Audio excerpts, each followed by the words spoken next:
ఆలోచించడం అనే కష్టమైన ప్రక్రియ నుంచి తప్పించుకోవటం కోసం మనిషి తొక్కని అడ్డదారి లేదు. మన బహిరంగ చర్చలో, మన డ్రాయింగ్ రూముల్లో చర్చ చూస్తే అది ఎంత వాస్తవం అర్థమవుతుంది. ఏమాత్రం ఆలోచన లేకుండా నోటికొచ్చినట్టు మాట్లాడడం మనకు చాలా అలవాటు. ఒక 20 ఏళ్ళు మినిమం ఖర్చు పెడతా ఉన్నాం మనం అక్కడ. Time and energy and parents యొక్క మనీ. బయట ప్రాక్టికల్ స్కిల్స్ నేర్పించలేకపోతుంది. నా పిల్లల కోసం నేను అవసరమైతే చచ్చిపోతాను అనుకుని తల్లిదండ్రులు లేదు. విద్యలో కొలమానం అధ్వానంగా చేసి చెత్త పరీక్షలు పెట్టి, చెత్త ర్యాంకులు మార్కులు పెట్టి, ఆ మార్కులు ర్యాంకులు రాకపోతే నా జీవితం నాశనం అవుతుందన్న భయాన్ని కలిగించేసరికి అక్కడి నుంచి ఈ పరీక్షలో ఈ క్వశ్చన్కి ఈ సమాధానం సరిగ్గా చెప్పకపోతే, ఆ రోజు కనుక గట్టిగా మనం ప్రిపేర్ కాకపోతే మునిగిపోయినట్టు. దాంతో స్ట్రెస్ విపరీతం. ట్రాఫిక్ అనేది, రోడ్ సిస్టమ్ అనేది నాకు తెలిసి ఒక లార్జర్ ఎకానమీలో బ్లడ్ ఫ్లో లెక్క. ఆ ఎకానమీ అనేది అంత హెల్దీగా ఎలా ఉంటుంది అనేది నా డౌట్. 100% రైట్. ప్రభుత్వంలో కూర్చున్నాడు ఏం చేస్తున్నాడు? వాడికి ఒక పైలట్ కారు, వాడికి ఇంకో కారు, వాడి కోసం మనందరిని ఆపేసేసి అక్కడ వాడి కోసం గ్రీన్ లైట్ ఇచ్చి పోలీసులు 100 మందిని పంపిస్తున్నారు. మనందరం వాడిని పనులు కట్టి పోషించేవాళ్ళం, మనందరం కూడా బెచ్చగాళ్ళకి నిలబడి చూద్దాం చూస్తుండాలి అన్నమాట. నోట్లో వెళ్ళేస్తాం. ఇది మన ట్రాఫిక్ మేనేజ్మెంట్. ఉన్నతాధికారులకి లేకపోతే మంత్రులకి ట్రాఫిక్ బాగా అందుబాటులో బాగున్నట్లు మనందరం ఎలా లాభం లేదు. అరే మనకి బ్రహ్మాండమైన మెట్రో ఉంది హైదరాబాద్లో. 22,000 కోట్లు ఖర్చు పెట్టాం ఆ మెట్రో కోసం అని చెప్పాను. క్రిక్కిరిసి మెట్రో నడుస్తున్నా కూడా మెట్రోలో ఫ్రీక్వెన్సీ పెంచలేకపోతున్నాం. ఎందుకని? 22,000 కోట్లు ఖర్చు పెట్టిన తర్వాత కొత్తగా ఈ కోచ్లు కొనాలంటే 300 కోట్లు కావాలా? 300 కోట్లు లేవు. అదే సార్. ఇదే వ్యాపారం అనుకోండి, ఏం వ్యాపారంలో దివాలా తీస్తాం, పనికిరాని గాడిదని తిడతాం. మన ప్రభుత్వం అట్లా చేస్తుంది మన డబ్బులతో. 22,000 crores ఖర్చు పెట్టి. ఎగ్జాక్ట్లీ. ఈ ప్రశ్న అందరిలో రావాలా? ఒక 20-30% మనం డైరెక్ట్ ట్యాక్స్ కింద వెళ్ళిపోతా ఉంటాం. మేము ఏదిగొన్నా ఇండైరెక్ట్ ట్యాక్స్ కింద కూడా కడుతున్నాం. What is the percentage of return on investment? AC గారు 10 లక్షల రూపాయల్లో చేయొచ్చు, 50 లక్షల రూపాయల్లో చేయొచ్చు, ₹1,00,00,000 చేయొచ్చు. నా డబ్బు ప్రజలది కదా, జనాంది కదా. నాకు ₹1,00,00,000 కాక నాకు విలాసమైనటువంటి వస్తుంది. ఎందుకంటే అంటే డబ్బుని సొంతంగా చాలా పొదుపుగా వాడే మనుషులు ప్రభుత్వంలో అధికారం రాగానే విచ్చలవిడిగా ఖర్చు పెడుతున్నారు. నాది కాదు కదా. పేనుకి పెత్తనం వేస్తే తలంతా గొరుగుతుంది అంటారు. నాది కాదు కదా, ఖర్చు పెట్టేసి అధికారం నాకు చేతిలో ఉంది కదా. సంస్కృతంలో ఒక సామెత ఉంది, పృష్ఠతాళనా దంతభంగ అని చెప్పారు. ఎవడో పంటి నొప్పితో డాక్టర్ దగ్గర పోయాడంట. వాడు పేషెంట్ని అది ఎరగదా అన్నాడు. తిరిగాడు, కాలుతో గట్టిగా వీపు మీద తన్నాడంట. అరే పంటి నొప్పి వస్తే వీపు మీద తంతే పరిష్కారం ఎట్లా అవుతుంది?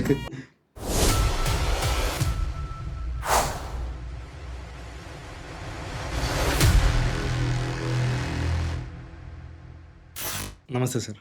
నమస్తే Prithvi. Thank you for connecting with us. My pleasure. మీరు తెలియని తెలుగు వాళ్ళు ఉండరు. ప్రతి యువతకి మీ మాట ఒక ఆదర్శం. But if there is a person who is watching this video and he doesn't know about you, మీ గురించి మీరు అపార్ట్ ఫ్రమ్ ఎవ్రీథింగ్, మీ గురించి మీరు అండ్ ఇప్పుడు ఏం చేస్తున్నారు అనేది ఒక్కసారి చెప్తారా? చాలా కాలం క్రితం నేను చెప్తున్నవాడిని, నాకు వచ్చి 3 వాక్యాలే.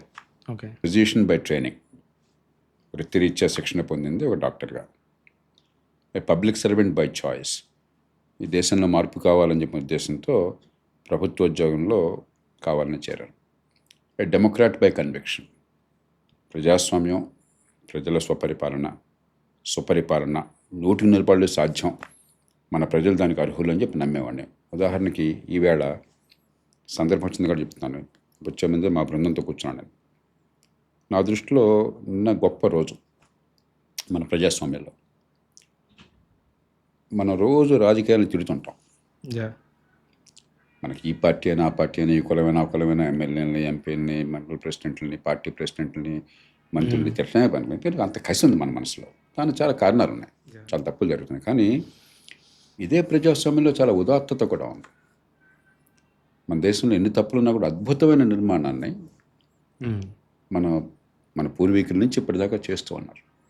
ఎన్ని భాషలని కలపటం కానీ, ఎన్ని కులాలు, మతాలు ఎన్ని ఉన్నా కూడా, వైవిధ్యం ఉన్నా కూడా ఈ దేశంలో సామరస్యాన్ని సాధించడం కానీ, స్వేచ్ఛని కాపాడడం కానీ,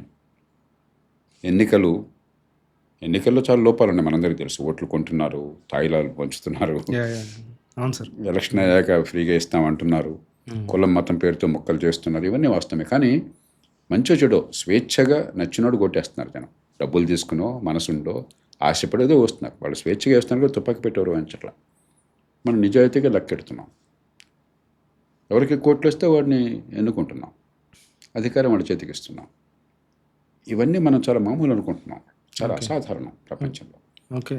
ఎంతో కొంత ఆర్థిక అభివృద్ధి వస్తుంది, నేను ఎందుకని గొప్ప రోజు అన్నానంటే, ఉత్తరాది, దక్షిణాది, మా దక్షిణాదికి సీట్లు పడిపోతున్నాయి, మా జనాభా తగ్గిపోయింది కాబట్టి శాతంగా, ఉత్తరాది పెరిగిపోతుంది, మాకు అన్యాయం అయిపోతుంది, చూసాం కదా. డీలిమిటేషన్. ఒక ఉత్తరాది పార్టీ అంటే ప్రధానంగా ఉత్తరాదిలో వేళ్ళునుకున్న పార్టీ బీజేపీ. హిందీ రాష్ట్రాల్లో బాగా ప్రభావం పట్టున్న పార్టీ. రాజ్యాంగంలో ఇచ్చిన ప్రకారం కనుక జరిగినట్టయితే జనాభా ప్రకారం సీట్లు వచ్చాయి, ఉత్తరాది సీట్లు పెరుగుతాయి. దక్షిణాదిలో వాళ్ళకి ఏం పెద్ద, తెలంగాణలో కొద్ది తప్ప, కర్ణాటకలో కొద్ది తప్ప పెద్దగా ఏం లేదు. ఓకే. ఉత్తరాదిలో సీట్లు పెడితే వాళ్ళకి లాభం. కానీ వాళ్ళంతటికి వాళ్ళు స్వచ్ఛందంగా పార్టీ కంటే దేశం ముఖ్యమని గుర్తించి దేశ ఐక్యతని కాపాడాలని చెప్పని గతంలో ఎన్ని సీట్లు ఉన్నాయో అన్ని సీట్లని అదే నిష్పత్తిని కొనసాగిస్తాం జనాభా సంబంధం లేకుండా ముందుకు వచ్చారు. నా దృష్టిలో అది ఉదాత్తం. ప్రజాస్వామ్యంలో ఇది ఉదాత్తమైనటువంటి ప్రపంచంలో అరుదుగా జరుగుతుంది. కాబట్టి ప్రజాస్వామ్యాన్ని నేను ప్రేమించేవాడిని. దానిలో ఉన్న తప్పుల్ని మనం పరిష్కరించాలి, కానీ ప్రజాస్వామ్యాన్ని తిరస్కరించడము, ద్వేషించడము అది మూర్ఖత్వం. మన సమస్యలకు పరిష్కారాలు ఉన్నాయి, దానికోసం నిరంతర శోధన, సాధన. Yes sir. సార్ ఇంకొకటి ఫస్ట్ టాపిక్ మీతో డిస్కస్ చేద్దాం అనుకున్నది ఎడ్యుకేషన్ గురించి సార్. ఎందుకంటే మనము ఒక 3 to 4 years, ఇప్పుడు నాకు కూడా నా ఎడ్యుకేషన్ ఎప్పుడు స్టార్ట్ అయిందో తెలియదు. సో అంటే అందరికీ గుర్తుండదు, ఆ ఏజ్లో మనం వచ్చేస్తున్నాం ఎడ్యుకేషన్ సిస్టంలోకి. సో నేను గమనించింది ఏంటంటే సార్, టాపర్స్ చాలా స్ట్రెస్కి గురవడం, సూసైడ్స్ కూడా జరగడం చూశాను. And at the same time post గ్రాడ్యుయేషన్లో గోల్డ్ మెడల్ తీసుకున్న వాళ్ళు కూడా వాళ్ళు ఒక ప్రెస్టేజియస్ ఇన్స్టిట్యూట్కి వెళ్ళి జాబ్ చేసేటప్పుడు కూడా చాలా ప్రెషర్ ఫీల్ అవుతున్నారు. 1 yearలోనే బయటకు వచ్చేసే వాళ్ళని కూడా చూశాను, రిజిగ్నేషన్ పెట్టేసి. అంటే ఎడ్యుకేషన్ అనేది మనకు అన్నీ నేర్పించే ఒక సంస్థ కదా సార్, ఒక ఇన్స్టిట్యూట్. ఒక 20 ఏళ్ళు మినిమం ఖర్చు పెడతా ఉన్నాం మనం అక్కడ, time and energy and parents యొక్క మనీ. సో అది బయట ప్రాక్టికల్ స్కిల్స్ నేర్పించలేకపోతుంది. దీనికి మూల కారణం మీరు చెప్పగలరా సార్? ముందు అసలు విద్య అన్నది తీసుకుంటే ప్రపంచంలో ఎక్కడైనా సరే అది కొంచెం కష్టమైన ప్రక్రియ, ముందని మనం ఒప్పుకోవాలి. ఓకే. ఎందుకంటే ఈ వయసులో కూడా నేర్చుకోవాలని చెప్పినంత తపన ఉన్నా కూడా కొత్తది ఏమైనా అధ్యయనం చేయాలంటే కొంచెం బోర్ పడుతుంది. సరదాగా సినిమా ఉంది, మంచి కబుర్లు చెప్పుకోవచ్చు, ఫ్రెండ్స్తో పేకాడుకోవచ్చు, సరదాగా ఉంటుంది. కాబట్టి విద్య అన్నది ఎప్పుడైనా కూడా కొంచెం క్లిష్టమైంది, ముందు మనం గుర్తించాలి. అందుకనే థామస్ ఎడిసన్ అన్నాడు, there is no expedient to which a man will not resort to avoid the labour of thinking. విద్య అంటే ఏమిటి? ఆలోచన పెంచడం. విద్య అంటే బట్టి పట్టడం కాదు. ఓకే. విద్య అంటే వల్లె వేసి ఆ పద్యాలు రాగవ్యక్తంగా పాడడం కాదు. మన దేశంలో విద్య అంటే బట్టి పట్టడం విద్య అనుకుంటున్నాం. ఆలోచించటం, ఓకే, తార్కికంగా ఆలోచించటం, ఓకే, వాస్తవాలు అర్థం చేసుకుని విశ్లేషించగలగటం, పరిష్కారం చేయగలగటం, అది ఇప్పుడు కొంచెం కష్టమైంది అలవాటు పడేదాకా. ఓకే. అందుకని ఎడిసన్ ఏమన్నాడంటే, ఆలోచించడం అనే కష్టమైన ప్రక్రియ నుంచి తప్పించుకోవటం కోసం మనిషి తొక్కని అడ్డదారి లేదు. మన దేశంలో చుట్టూ మీరు మన పత్రికల్లో, మన అసెంబ్లీ పార్లమెంటుల్లో, మన బహిరంగ చర్చలో, మన డ్రాయింగ్ రూముల్లో చర్చ చూస్తే అది ఎంత వాస్తవం అర్థమవుతుంది. ఏమాత్రం ఆలోచన లేకుండా నోటుకు వచ్చినట్టు మాట్లాడడం మనకు చాలా అలవాటు అయిపోయింది. ఓకే. కాబట్టి ముందు అది అర్థం చేసుకోవాలి. విద్య అనేది ఒక ప్రత్యేకమైన ఏర్పాట్లు కావాలి మంచి విద్య కావాలంటే. మీరు చెప్పిన ఒత్తిడి 2 రకాలుగా ఉంటుంది. కాస్తో కూస్తో పునాదులు పర్వాలేదు అనుకున్న వాళ్ళకేమో విద్యలో కొలమానం అధ్వానంగా చేశాం.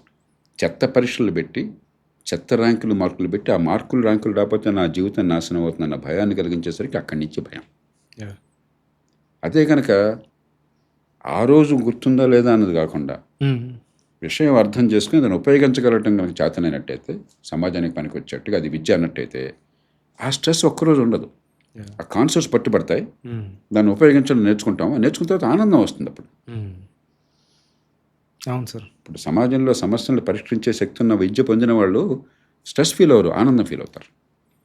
అలాంటి విద్య లేకుండా మనం ఏం చేసాము, ఈ పరీక్షలో ఈ క్వశ్చన్కి ఈ సమాధానం సరిగ్గా చెప్పకపోతే, ఆ రోజు కనుక గట్టిగా మనం ప్రిపేర్ కాకపోతే మునిగిపోయినట్టే. దాంతో స్ట్రెస్ విపరీతం అయిపోతుంది. Agreed sir. ఇంకో భాగం ఏంటంటే, పునాదులు ఉన్న వాళ్ళకి సమస్య ఈ ర్యాట్ రేసు, తల్లిదండ్రులకు అభద్రతా భావం. ఎందుకంటే పేదరికం నుంచి వచ్చాం, గ్రామీణ సమాజం నుంచి, వ్యవసాయ నేపథ్యం నుంచి వచ్చాం. కాబట్టి మన తల్లిదండ్రులు మన పిల్లల్ని ప్రగాఢంగా ప్రేమిస్తారు. మన పిల్లల కోసం ప్రాణాలనే ఇచ్చేటువంటి పద్ధతి మన తల్లిదండ్రుల్లో ఉంది. ఏ కులమైనా సరే, ఏ మతమైనా సరే. నా పిల్లల కోసం నేను అవసరమైతే చచ్చిపోతాను అనుకోని తల్లిదండ్రులు లేరు. అది మన దేశానికి ఉన్న ప్రత్యేక లక్షణం అది. కాబట్టి సహజంగా దాంతో ఆ ప్రేమతో పాటు కొంచెం ఒత్తిడి ఉంటుంది. మా అబ్బాయి ఇంత గొప్పోడు కావాలా. గొప్పోడు అంటే వాళ్ళ మనసులో ఒక భావం ఉంటుంది. ఏమని గొప్పని సినిమాల్లో కడతానంటే భయపడిపోతారు, ఏమైపోతాడు. నేను కూడా భయపడతాను, నిజాయితీగా చెప్తున్నాను. ఓకే. మా అబ్బాయి అమ్మాయి వచ్చి నాన్నగారు నేను సినిమాల్లో కడదాం అనుకుంటున్నాను అసిస్టెంట్ డైరెక్టర్గా అని చెప్పంటే, ఎందుకమ్మా ఇది అంతాను, అక్కడ ఏదో ఎవరు వస్తారో తెలియదు మనకి, నీ చేతుల్లో ఉంటే బాగుంటుంది కదా అని చెప్పి రిస్క్ తీసుకోవడానికి ధైర్యం ఉండదు మనకి. పిల్లలు స్థిరపడాలి. ఒక ఐఏఎస్ అయితే సంతోషపడతాం, లేకపోతే ఒక ఐఐటి అయితే సంతోషపడతాం. కాబట్టి తెలియని ఒత్తిడి మనకేమైంది, ఉన్నత విద్యలో అవకాశాలేమో మంచి అవకాశాలు తక్కువ, పేరుకి అవకాశాలు ఉన్నాయి, లక్షల మందికి ప్రవేశం ఉన్నా కూడా పనికొచ్చే విద్య కొంతమందికి అందుతుంది. అది అందకపోతే ఏమవుతుందో, అది లేకపోతే నా జీవితం ఫెయిల్యూరే అన్న ఫీలింగు, అది ఒక రకమైన ఒత్తిడి. కాస్త కూస్తో పునాదులు ఉన్న వాళ్ళకి. రెండో రకమైన పునాదులు లేవు. మీరు చెప్పేది 100కి 10 మంది పునాదులు ఉన్న వాళ్ళ సంగతి.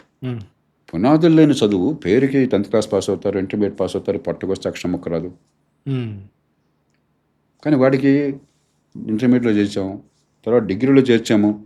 ఈ మధ్యకాలంలో ఇంజనీరింగ్ కూడా ఫ్రీ రీయింబర్స్మెంట్ ఉంది కాబట్టి 1,50,000 2 లక్షల ర్యాంక్ వచ్చినా కూడా సెలెక్ట్ అవుతారు కాబట్టి ఎక్కడో కాలేజీలో చేరారు. ఏమీ ఫౌండేషన్ పునాదులు లేవు. వాడు థర్మోడైనమిక్స్ అంటాడు, ఫస్ట్ లా అంటాడు, సెకండ్ లా అంటాడు. నాకేమి హీట్ అంటే తెలియదు, అసలు ఎనర్జీ అంటే తెలియదు. నేను నెక్స్ట్ వెళ్తాను. ఒత్తిడి సహజంగా ఉంటుంది, పునాదులు లేని ఒత్తిడి. కాబట్టి 2 రకాల ఒత్తిళ్ళు.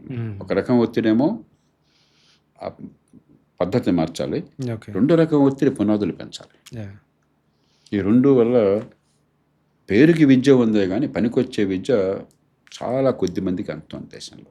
అలా పొందిన వాళ్ళు రాణిస్తున్నారు, పొందిన వాళ్ళు కాగితంలో చేతిలో డిగ్రీ కనిపిస్తుంది ఎందుకు పనికి రాకుండా పోతున్నారు.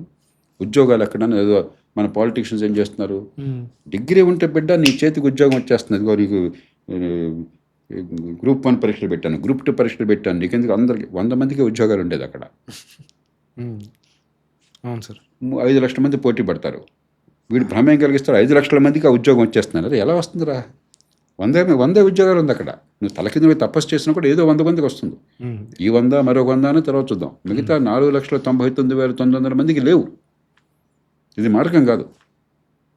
బతుకుతెరువు ఎప్పుడు వస్తుంది, నైపుణ్యం ఉన్నట్టయితే, సమాజాన్ని పనికొచ్చే పని చేసినట్టయితే, మీ పనికి అవతలాడు విలువ ఇచ్చినట్టయితే, అవతలాడు అవసరం తీరినట్టయితే. అది కాకుండా కాగితం ఉంది, బట్టి పరీక్షలు రాస్తాను, నాకు ఉద్యోగం కావాలా, కూర్చుని ఏ పని లేకుండా జీతం వస్తుంది, నాకు లంచం కూడా మింగొచ్చు అన్న ధోరణి మనం పెంచాం. కాబట్టి రకరకాల విద్యలో కారణాలు ఉన్నాయి, విద్య బయట కారణాలు ఉన్నాయి. సార్ మీరు ఇక్కడ సిస్టమ్ గురించి చెప్తున్నారు, మీరు ఎక్కడన్నా ఇండియా లోపలనే కానీ లేదంటే బయట కానీ ఏదైనా మంచి ఎడ్యుకేషన్ సిస్టమ్ చూసారా సార్, పిల్లల్ని అర్థం చేసుకుని? అసలు భారతదేశం మినహాయిస్తే ప్రపంచంలో ఎన్నదగ్గ ప్రతి దేశంలో మంచి ఎడ్యుకేషన్ సిస్టమ్ ఉంది. డిఫరెన్స్ ఏముంది సార్ ఇక్కడికి అక్కడికి స్పెసిఫిక్గా? ఇప్పుడు చైనా తీసుకుందాం. ఓకే. మనం ఏదో ఇప్పుడు సంపన్న దేశాలు నార్వే గీరో చెప్తుంటారు, సరే మనకంటే చాలా ముందు ఉన్నాయి, 100 ఏళ్ళ క్రితం కూడా. చైనా తీసుకున్నాం. చైనా మనకంటే అధ్వానంగా ఉంది 1945లో కానీ 50లో కానీ. కానీ ఏం చేశారు, స్కూల్ విద్య మీరు ఎంత పేద కుటుంబం నుంచి వచ్చినా కూడా, గ్రామ ప్రాంతాల్లో వచ్చినా పట్టణాలైనా కూడా, స్కూలు స్థాయిలో బలమైన ఫౌండేషన్స్ వేశారు. ఓకే. చదవటం, అర్థం చేసుకోవటం, భావాలను ప్రకటించడం. రెండోది లెక్కలు, గణితం ఉందనుకోండి, మ్యాథ్స్ కాన్సెప్ట్స్ అర్థం చేసుకోవటం, ఊరికే బట్టి పడ్డం ఫార్ములాలు కాకుండా వాటిని ఉపయోగించగలగడం. ఓకే. సైన్స్ ఉందనుకోండి, విషయాన్ని ఫ్యాక్ట్స్ తెలుసుకోవటం, తార్కికంగా ఆలోచించటం, విశ్లేషించగలటం, అది సైన్స్. ఈ 3 ఫౌండేషన్స్ బ్రహ్మాండంగా వేశారు. దాంతో ఏమైంది, మంచి స్కిల్ ఉన్నోళ్ళు సమాజంలోకి, మీకు అసలు పెద్ద పెద్ద డిగ్రీలు కూడా అక్కర్లా, 100కి 90 మందికి స్కూల్ ఎడ్యుకేషన్ గట్టిగా ఉంటే, మంచి ఫౌండేషన్స్ ఉండి, ఆ బుద్ధి కొంత వికసించి మనకున్న స్కిల్స్ ఉపయోగించే శక్తి వస్తే 100కి 90 పనులు బ్రహ్మాండంగా చేయగలరు. 100కి 10కి ఇంకా హైయర్ ఎడ్యుకేషన్ కావాలి. దాంతో ఏమైంది, పారిశ్రామికీకరణ జరిగినప్పుడు 10 లక్షల మంది, కోట్ల మంది నైపుణ్యం ఉన్నవాళ్ళు, స్కూల్ విద్య ఉన్నవాళ్ళు కార్మికులుగా దొరికారు. మనకేమైంది, ఒక పక్క నిరుద్యోగం ఉన్నది, రోజు గొడవదే కదా, ఉద్యోగాల్లో అని చెప్పని. మరో పక్కన ఎంప్లాయర్ని అడగండి, మీరు 10 మందికి ఇప్పుడు ఈ పాడ్కాస్టో లేదా మరొకటి ఇంకా బాగా పెరిగినప్పుడు 10 మందికి ఉపాధి ఇవ్వాలంటే తల కింద తపస్సు చేస్తే 10 మంది మంచి వాళ్ళు దొరకరు. మీకు ఉద్యోగం కావాలని కోరేవాళ్ళు 100 మంది ఉండొచ్చు. ఓకే. కానీ మనకు కావాల్సింది ఈ పనికి రావాలి కదా. ఎడిటింగ్ బాగా చేయాలి, ఫోటోగ్రఫీ బాగా అర్థం కావాలి, లేకపోతే ఇష్యూ మీద సబ్జెక్ట్ రీసెర్చ్ చేయాలి, యా టీమ్ కావాలి సార్. ఇవన్నీ కావాలి కదా. యా అది లేకుండా నాకు డిగ్రీ ఉంటే అన్న నాకు ఉద్యోగం కావాలంటే ఉపయోగం ఉంది, మీకు పని చేయాలి కదా. అలా పని చేసే పనికి వచ్చేవాళ్ళు ఉన్నటికి 10 మంది దొరకండి. గ్యాప్ ఉంది సార్. చైనాలో అది తొలగించేశారు. ఓకే.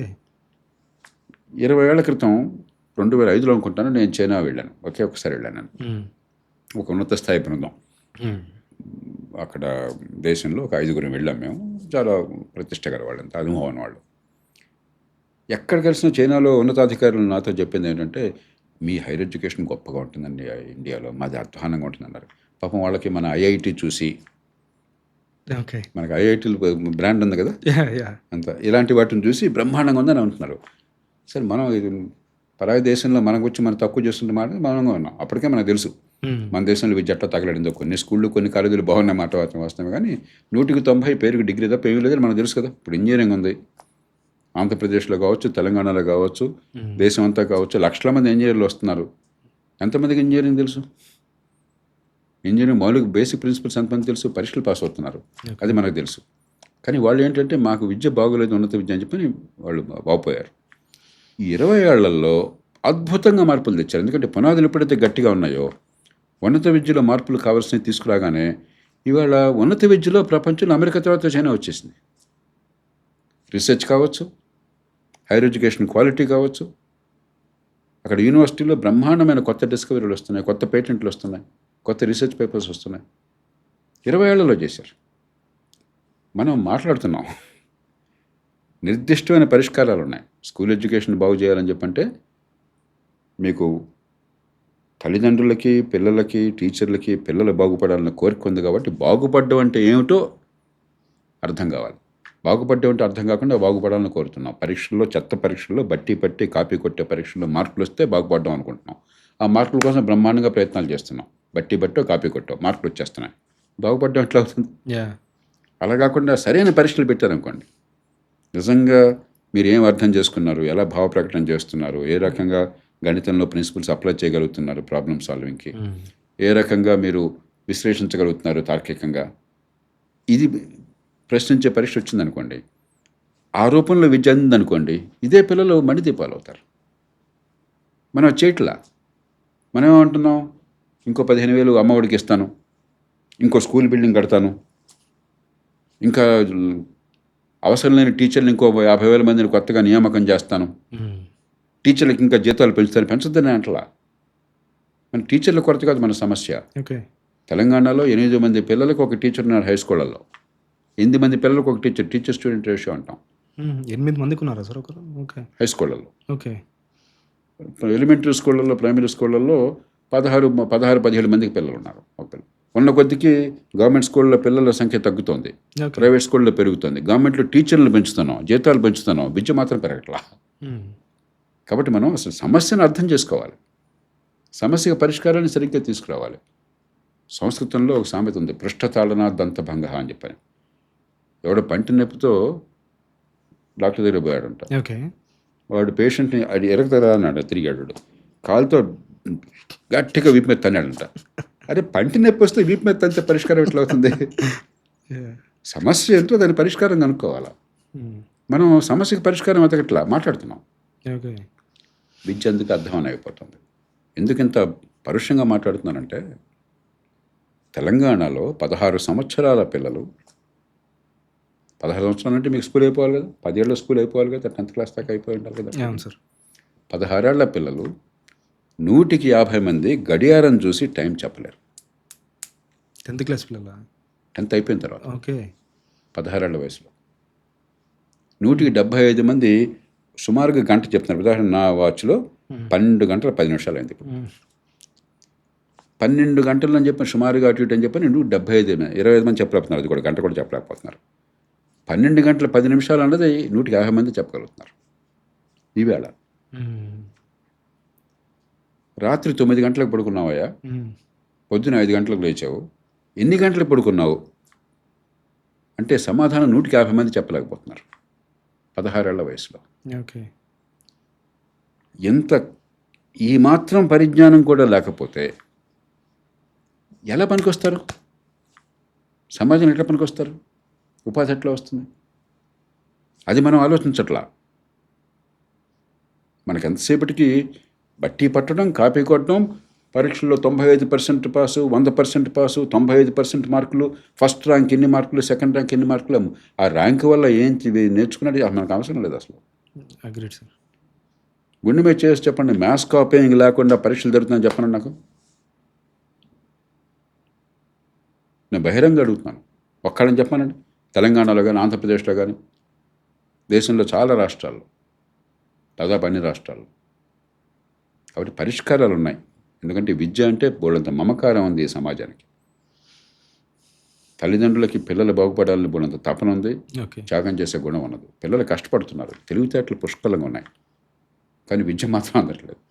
సార్ ఇందాక మీరు చెప్తున్న మన డిస్కషన్లో మీరు అన్నారు కదా, అంటే ఇట్లా మనకు ఒక సర్టిఫికేట్ ఉంది, మనకు జాబ్ రావాలి, కూర్చుని శాలరీ తీసుకోవాలి. యాక్చువల్లీ ఈ mind set employee mind set కదా సార్. యాక్చువల్లీ నేను హిస్టరీ బుక్స్ గోత్రూ అవుతున్నప్పుడు బ్రిటిషర్స్ వచ్చినప్పుడు వాళ్ళు గుర్రాల మీద ఉండడం చూసి వాళ్ళని ఒక ఇన్స్పైర్ అయ్యి మేబీ ఆ జనరేషన్ వాళ్ళు ఉద్యోగం చేస్తే ఇలా ఉంటుందేమో, ఇవన్నీ దొరుకుతాయేమో, ఈ ఫెసిలిటీస్ దొరుకుతాయేమో అని ఇన్స్పైర్ అయ్యి ఇప్పుడున్న జనరేషన్ని జాబ్ చేయమంటున్నారు. మేబీ గవర్నమెంట్ జాబ్కి మీకు తెలిసిందే కదా సార్ ఉంటుంది. గవర్నమెంట్ జాబ్ నాకు నా కోర్ క్వశ్చన్ ఏంటంటే సార్, ఒక ఐడియాలజీ సార్. యాక్చువల్లీ మన భారతదేశం స్పెసిఫిక్గా ఇది జాబ్ ఓరియంటెడ్ సొసైటీనా, బిజినెస్ ఓరియంటెడ్ సొసైటీనా? ఎందుకంటే సార్ బిజినెస్లో ఒక బిజినెస్ థాట్ వచ్చింది అనుకోండి, ఆటోమేటిక్గా రెస్పాన్సిబుల్ అయిపోతాడు ఆ పర్సన్. ఆయనకి ఏం కావాలనేది ఆయనకు తెలుస్తుంది. మేబీ జర్నీ స్టార్ట్ అవ్వచ్చు, ఎండ్ కాకపోవచ్చు కానీ జర్నీ స్టార్ట్ అవ్వచ్చు. నలుగురితో నిజంగా వెళ్ళి మాట్లాడతాడు ఆయనకి ఏం కావాలి, దొరుకుతుందా లేదా అనేది. So before Britishers are before Mughals, what was the psychology of Indian people? Actually అది బిజినెసా లేకపోతే జాబా అనేది ఒకసారి చెప్తారా? మీరు అన్నది పూర్తిగా వాస్తవం. మనకి ఏంటంటే వ్యవసాయ సమాజం ఉంది. అన్ని సమాజాలు వ్యవసాయం నుంచి వచ్చినాయి. తెల్లవాడు వచ్చినప్పుడు కూడా వ్యవసాయం, స్వతంత్రం వచ్చినప్పుడు కూడా 180-90 మంది వ్యవసాయంలోనే ఉండేవాళ్ళు, గ్రామాల్లోనే ఉండేవాళ్ళు. వ్యవసాయంలో మీరు సొంతంగా పొలం అది ఉండి గౌరవంగా బతుకుతున్నా కూడా గవర్నమెంట్ కానిస్టేబుల్ ఉద్యోగం అంటే, గుమస్తా ఉద్యోగం అంటే, బంట్రోత్ ఉద్యోగం అంటే చాలా గొప్పగా అయిపోయింది. వాటికి ఒక పక్కన జీతము, జీవితంలో భద్రత. వ్యవసాయంలో వర్షం కురిస్తే పంటలు, లేకపోతే పోయింది, చీడపీడ వస్తే పోయినట్టే. మరి ఆ రోజుల్లో మరీ ఎక్కువ టెక్నాలజీ కూడా లేదు కాబట్టి, ఇరిగేషన్ కూడా లేదు కాబట్టి, ఇక్కడేమో గ్యారంటీగా ఉద్యోగం, జీతం వస్తుంది, జీవితం భద్రత ఉన్నది, మూడు అధికారం ఉన్నది. ఎవరో పెద్ద స్థాయిలో అక్కర్లా, గుమస్తా మన దేశంలో 190 మంది సామాన్య ప్రజల కంటే ఒక బంట్రోతు పెద్దవాడు, ఒక గుమస్తా పెద్దవాడు, ఒక కానిస్టేబుల్ పెద్దవాడు. నేను చెప్పేది ఉన్నతాధికారులు, కలెక్టర్లు, ఎస్పీల గురించి మాట్లాడట్లా. ఓ గుమస్తా 190 మంది కంటే ఈ దేశంలో పెద్దవాడు. ఆదాయం రీత్యా, ఉద్యోగ భద్రత రీత్యా, హోదా రీత్యా, సమాజంలో పలుకుబడి రీత్యా. దాంతో ఏమిటంటే అసలు ఏం పని చేస్తున్నారు, మనకేం ప్రయోజనం వస్తుంది కాకుండా ఆ పదవి అనేది చాలా గొప్పది అన్న భావం మన మనసులో ప్రవేశించింది. అసలే అధికారాన్ని పూజించే సమాజం ఉంది. మన సమాజంలో చాలా గొప్ప లక్షణాలు ఉన్నాయి, కొన్ని దుర్లక్షణాలు కూడా ఉన్నాయి. ఇప్పుడు కూడా ఎవరన్నా ఎమ్మెల్యే గారు అనుకుంటే ఇక్కడికి వచ్చి మన దగ్గర తిడతారు, కనిపించగానే వంగి దండాలు పెడతారు. ఆ పదవులకి మన దేశంలో ఉన్నది కుర్చీ ఇంకెక్కడ ఉండదు. ఏంటో తెలియకుండా సర్పంచ్ పదవి కూడా, ఈ పదవి అపదం లేదు, పదవులే పరమార్థంగా సమాజం బతుకుతుంది. ఎందుకంటే ఒక వ్యక్తిగతంగా నాకు గుర్తింపు కావాలా అన్న తపన, తహతహ ఈ దేశంలో ఉన్నది ఇంకెక్కర్లేదు. ఈ నేపథ్యంలో, ఫ్యూడల్ నేపథ్యంలో ఆ పదవుల మీద మోజు విపరీతం అయిపోయింది. కానీ ప్రపంచంలో ఏం జరుగుతుంది, ఇక్కడ ఉన్న చోట్ల ఉద్యోగం తప్పు కాదు, అందరూ సొంత బిజినెస్ చేయలేరు, ఖచ్చితంగా చేయాలి, చేతనంత మేరకు సొంత వ్యాపారాలు చేయలేరు, సొంత పరిశ్రమలు పెట్టలేరు. కానీ ఉద్యోగం అంటే ఏంటి? సమాజానికి పనికొచ్చే వస్తువుల్ని, సేవల్ని మీరు ఉత్పత్తి చేసి అది అవసరమైన వాళ్ళకి మీరు అమ్మగలిగితే, అంటే మీకు పృథ్వీ తయారు చేశాడు, పృథ్వీ పాడ్కాస్ట్ ఎందుకు చూడాలను? ఇంకోటి ఉంటుంది నాకు అదే జ్ఞానము, లేకపోతే అదే ఆహ్లాదము, అదే ఆలోచన పృథ్వీ దానికి ఇంకో దాన్ని దొరికింది అనుకోండి, నేను మీరు చూడను. ఏది బాగుంటే, ఏది ఫలితం ఉందంటే చూస్తాను. ఎక్కువ మంది చూస్తే మీకు అది ఆదాయంగా మారుతుంది. అవును సార్. అప్పుడు దీన్ని నడపగలరు. ఇది ఉపాధి అంటే. అంతేగాని ఎవరో వచ్చి, పృథ్వన్న నాకు డిగ్రీ ఉంది, నాకేం తెలియదు, కెమెరా తెలియదు, పాడ్కాస్ట్ తెలియదు, విషయమైన సబ్జెక్ట్ తెలియదు, ఏమీ తెలియదు, నాకు ఉద్యోగం ఇస్తావనంటే ఏమంటారు? ఒక 2 డేస్ చూస్తాం సార్ ఆపర్చునిటీ ఇచ్చి. పనికి రాకపోతే పంపించేస్తారు. ఎందుకంటే మీరు ఇంకోని పోషించడం మీ బాధ్యత. నన్ను నేను పోషించుకోవడం నా బాధ్యత. నన్ను నేను పోషించుకోవాలంటే మీకు పనికి రావాలా. యాహ్! Understood sir. మీకు పనికి రావాలంటే మీకు కావాల్సిన పని చేసే నైపుణ్యం నాకు కావాలా. ఆ నైపుణ్యం ఏంటి? సమాజానికి పనికొచ్చేది ఏదో ఒక సేవ గానీ, వస్తువు గానీ తయారు కావాలా. ఇదిగో ఈ మైక్ తయారు చేశాను, ఈ కుర్చీ తయారు చేశాను, లేకపోతే ఈ పెన్ను తయారు చేశాను, లేకపోతే ఈ ఆలోచన పంచాను, లేకపోతే ఈ వైద్యం చేయగలిగాను, ఈ పాఠాలు చెప్పగలిగాను, లేకపోతే ఎలక్ట్రీషియన్గా ఇది చేయగలిగాను, ఈ ప్లంబింగ్ చేయగలిగాను. పనికొచ్చే అవసరం తీర్చగలగాలి కదా. అది ఉపాధి అవుతుంది. యాహ్!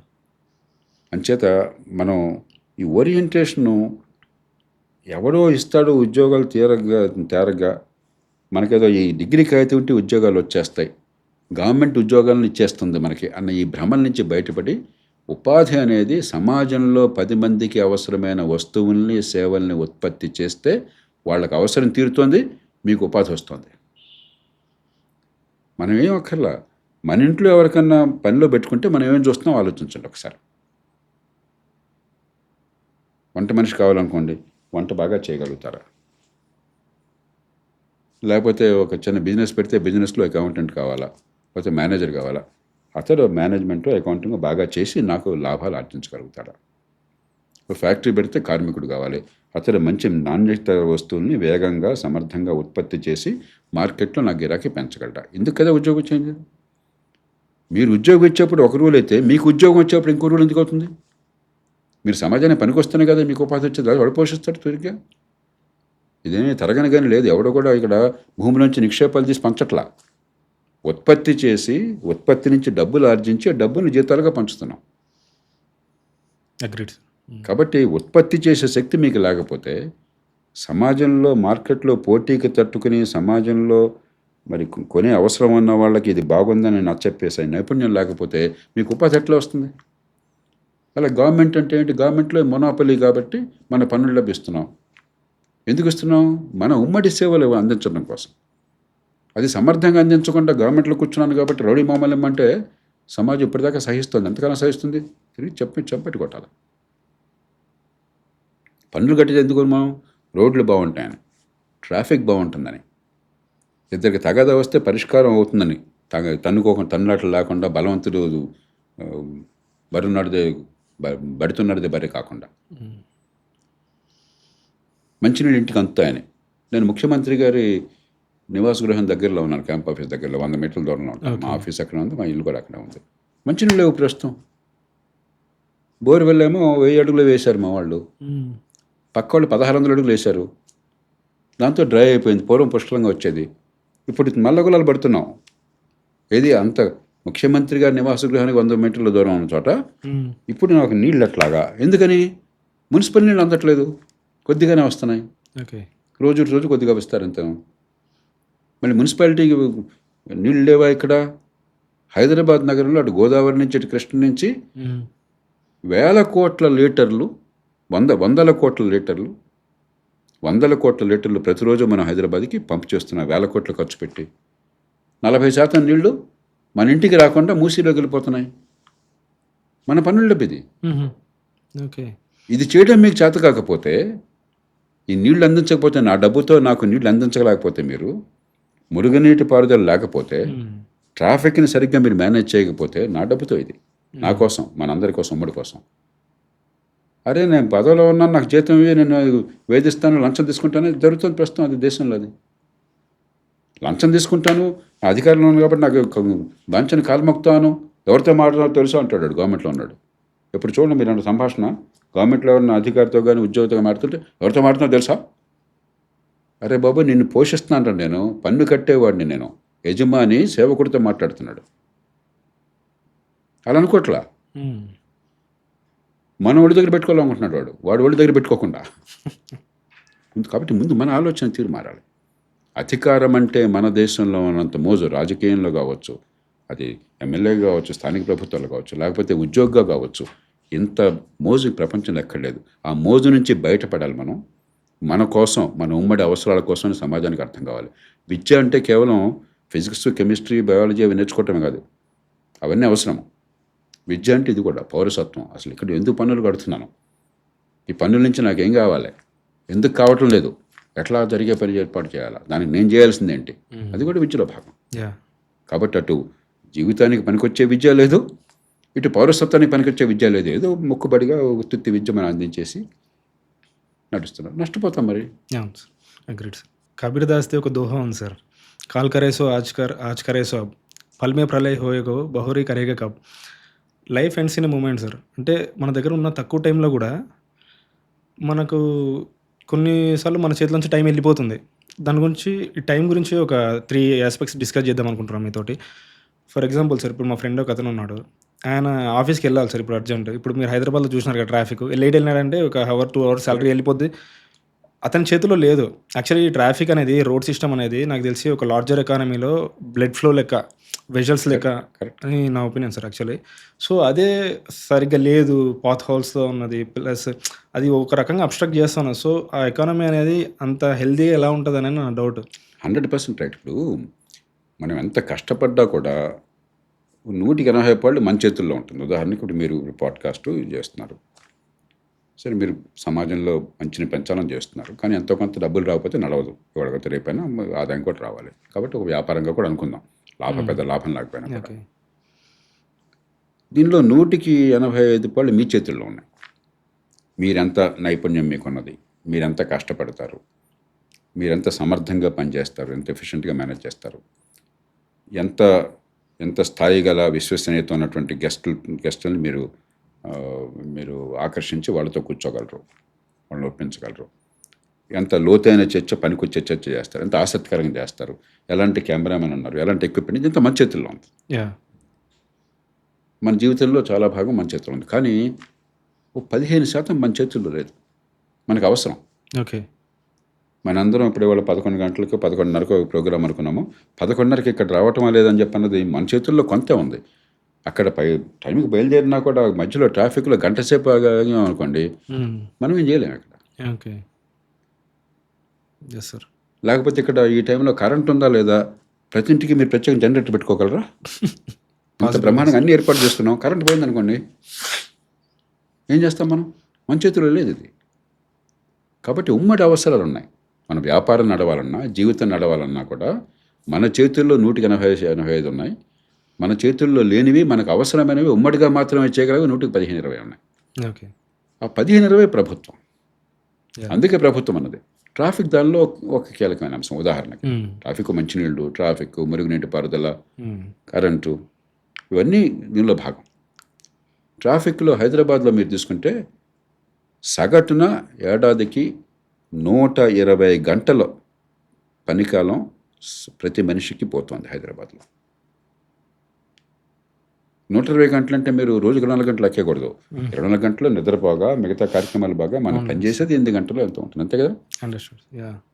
సగటు 120 గంటలు పోతుందంటే పనిచేసే 8 గంటల్లో 7 గంటల్లో మీకు ఒక 20-25 నిమిషాలు 30 నిమిషాలు పోతుంది. అంటే పనిచేసే కాలంలో లెక్కెడితే మీకు సుమారుగా 5% పోతుంది, 4-5% పోతుంది. 5% టైం అంటే 5% జీవితం పోయినట్టేగా, 5% ఆదాయం పోయినట్టేగా. చికాకు 5% కాదు, 50% ఉంటుంది. బీపీ పెరుగుతుంది. మధ్యలో ట్రాఫిక్లో ఉంటే అక్కడ ఏదో దానికి మీటింగ్కి వెళ్ళాలా, మరొకటి కావాలా, అయితే ప్రాణం పోయే పరిస్థితుంది, డాక్టర్ దగ్గరికి వెళ్ళాలా, అంబులెన్స్ ఆగిపోతుంది, లేదా అర్జెంటుగా ఫలానా ముహూర్తానికి ఫలానా టైంకి అక్కడ చేరుకోవాలా, లేదా పరీక్షకి వెళ్ళాలా, పరీక్ష కరెక్ట్గా టైంకి వెళ్ళకపోతే మనం లోపలికి వెళ్ళనీరు. సో ఆ వచ్చే ఆందోళన 5% కాదు, 50% ఉంటుంది, 100% ఉంటుంది. కాబట్టి ట్రాఫిక్ని సరిగ్గా నియంత్రించడం నా బాధ్యత అనే ప్రభుత్వాలు లేకపోయినట్టయితే వీడు డ్రామాలు చేయటం. ఎందుకంటే వాడు ప్రభుత్వంలో కూర్చున్నాడు, ఏం చేస్తున్నాడు, వాడికి ఒక పైలట్ కారు, వాడికి ఇంకో కారు, వాడి కోసం మనందరిని ఆపేసేసి అక్కడ వాడి కోసం గ్రీన్ లైట్ ఇచ్చి పోలీసులు 100 మందిని పంపిస్తున్నారు. మనందరం వాడిని పన్ను కట్టి పోషించేవాళ్ళం, మనందరం కూడా బెచ్చగాళ్ళకి నిలబడి చూద్దాం చూస్తుండాలన్నమాట, నోట్లో వెళ్ళి వేసుకుని. ఇది మన ట్రాఫిక్ మేనేజ్మెంట్. ఉన్నతాధికారులకి లేకపోతే మంత్రులకి ట్రాఫిక్ బాగా అందుబాటులో అంటే బాగున్నట్లెక్క, మనందరం అలా లాభం లేదు. ఇది కాదు ప్రభుత్వం పని. ట్రాఫిక్ పని అసాధ్యమయ్యేదేమన్నా, అరే మనకి బ్రహ్మాండమైన మెట్రో ఉంది హైదరాబాద్లో.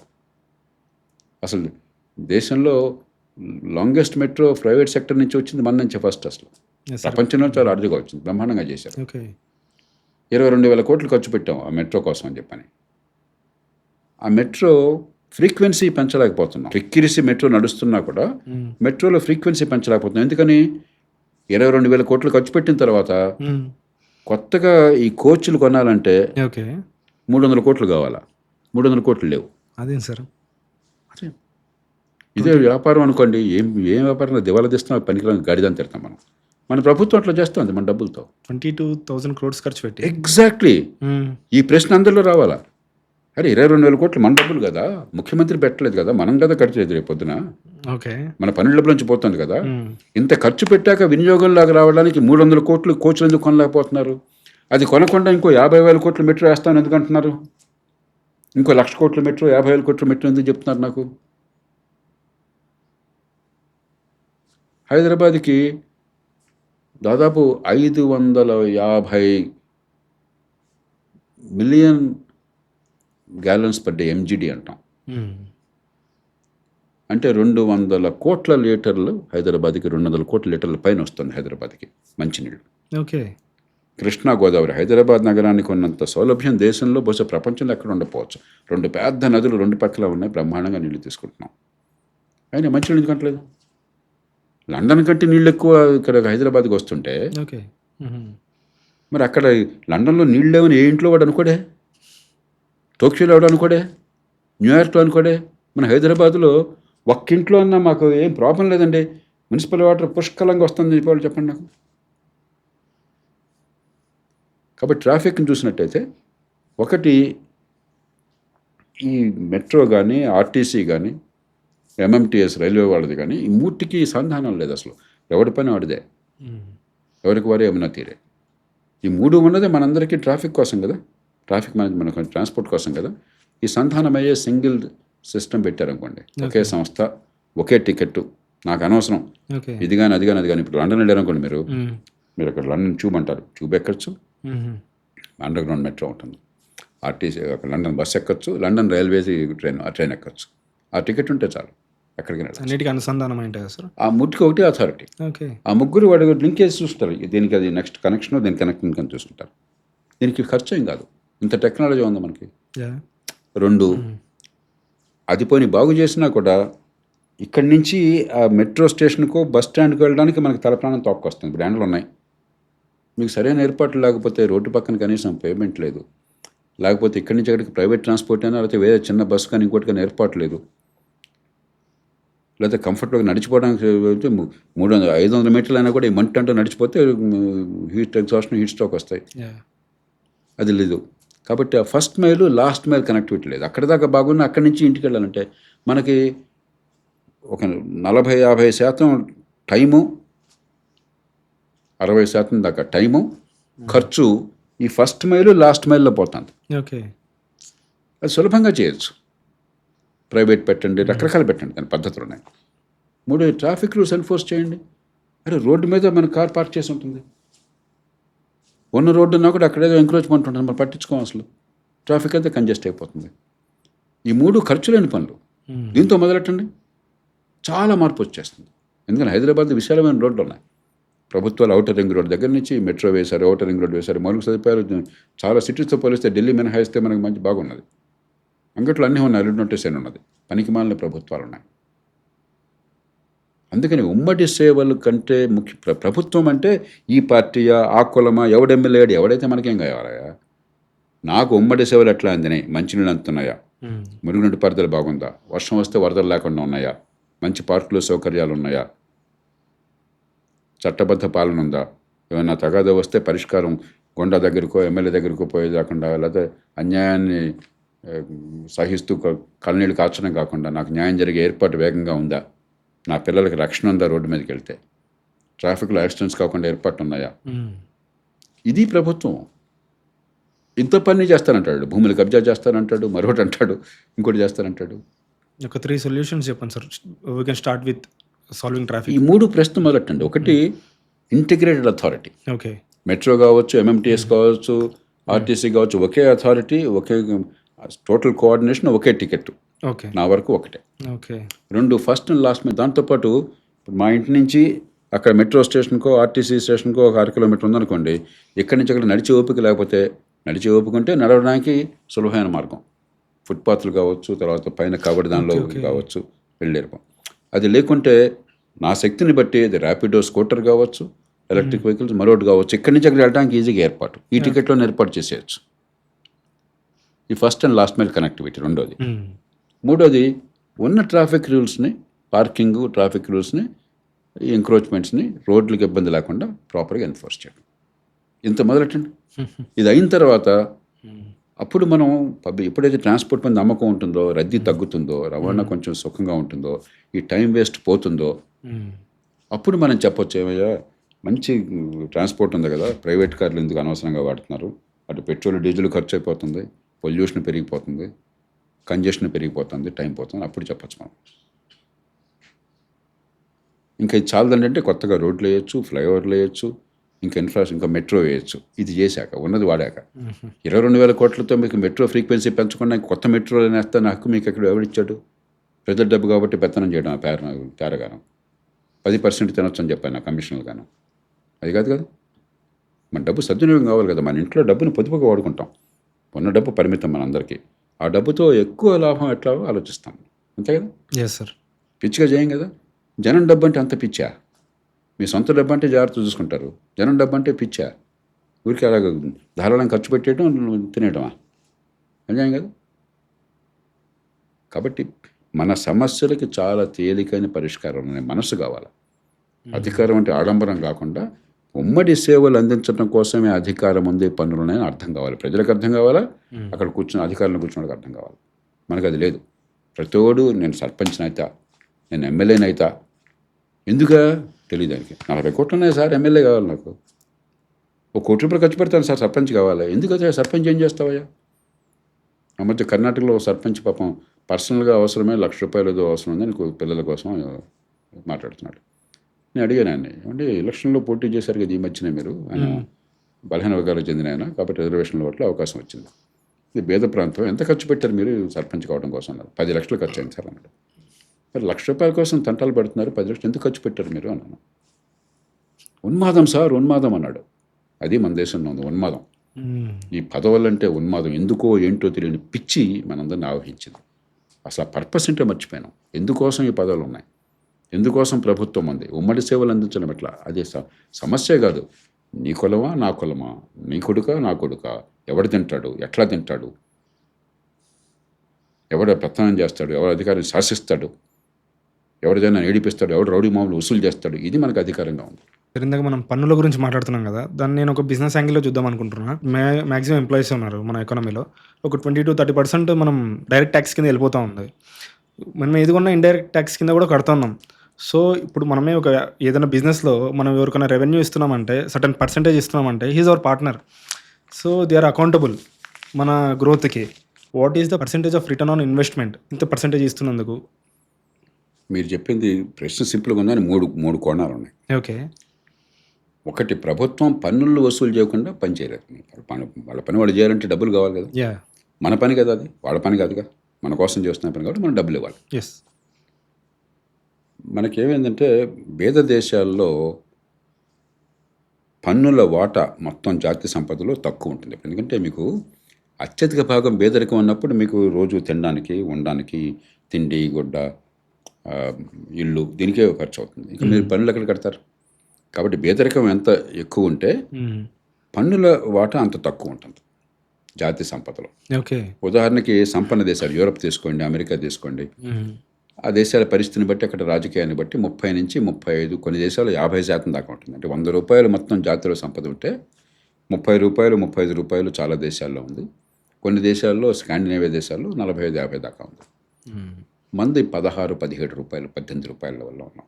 రాష్ట్రం కానీ, జాతీయ స్థాయి కానీ, అన్ని రకాల పన్నులు కలిపి ₹100 మనం ఉత్పత్తి చేస్తే, మనకు ఆదాయం వస్తే ప్రజలంగా సగటున ₹18 పన్నులు కడుతున్నాం వివిధ రూపాల్లో. ఓకే. దానిలో ప్రత్యక్ష పన్ను, ఇది ఆదాయ పన్ను, ప్రత్యక్ష పన్ను అంటే నాకు తెలుసు ఎంత కడుతున్నాను. ఓకే. పరోక్ష పన్ను అంటే నీది వస్తువు కొంటే దానిలో వాడు బిల్లో GST మరొకటి వేశాడు, నాకు తెలియదు, ఊరికే ఏదో ఒకటి పెట్టడం తప్పితే. అది వినియోగం మీద ఉంటుంది అన్నమాట ఖర్చు. ప్రత్యక్ష పన్ను ఆదాయం మీద ఉంటుంది, కంపెనీ కావచ్చు, వ్యక్తి కావచ్చు. ప్రత్యక్ష పన్నులు మనకేమైంది, బహుశా ప్రపంచంలో ఇంత ఉదారంగా ఉన్న దేశం ఇంకొకటి లేదు. మనకు తలసరి ఆదాయం 2 లక్షలు ఉంటుంది. ప్రస్తుతం 2 లక్షలు ఉందేమో తలసరి ఆదాయం. 2,30,000 ఎంత ఉంటుంది దేశంలో ప్రజల తలసరి ఆదాయం. 12 లక్షల రూపాయల దాకా మనకు పన్ను లేదు. Yes sir. అంటే తలసరి ఆదాయానికి 4.5 రెట్ల వరకు పన్ను లేదు మీకు. 4.5-5 రెట్ల వరకు.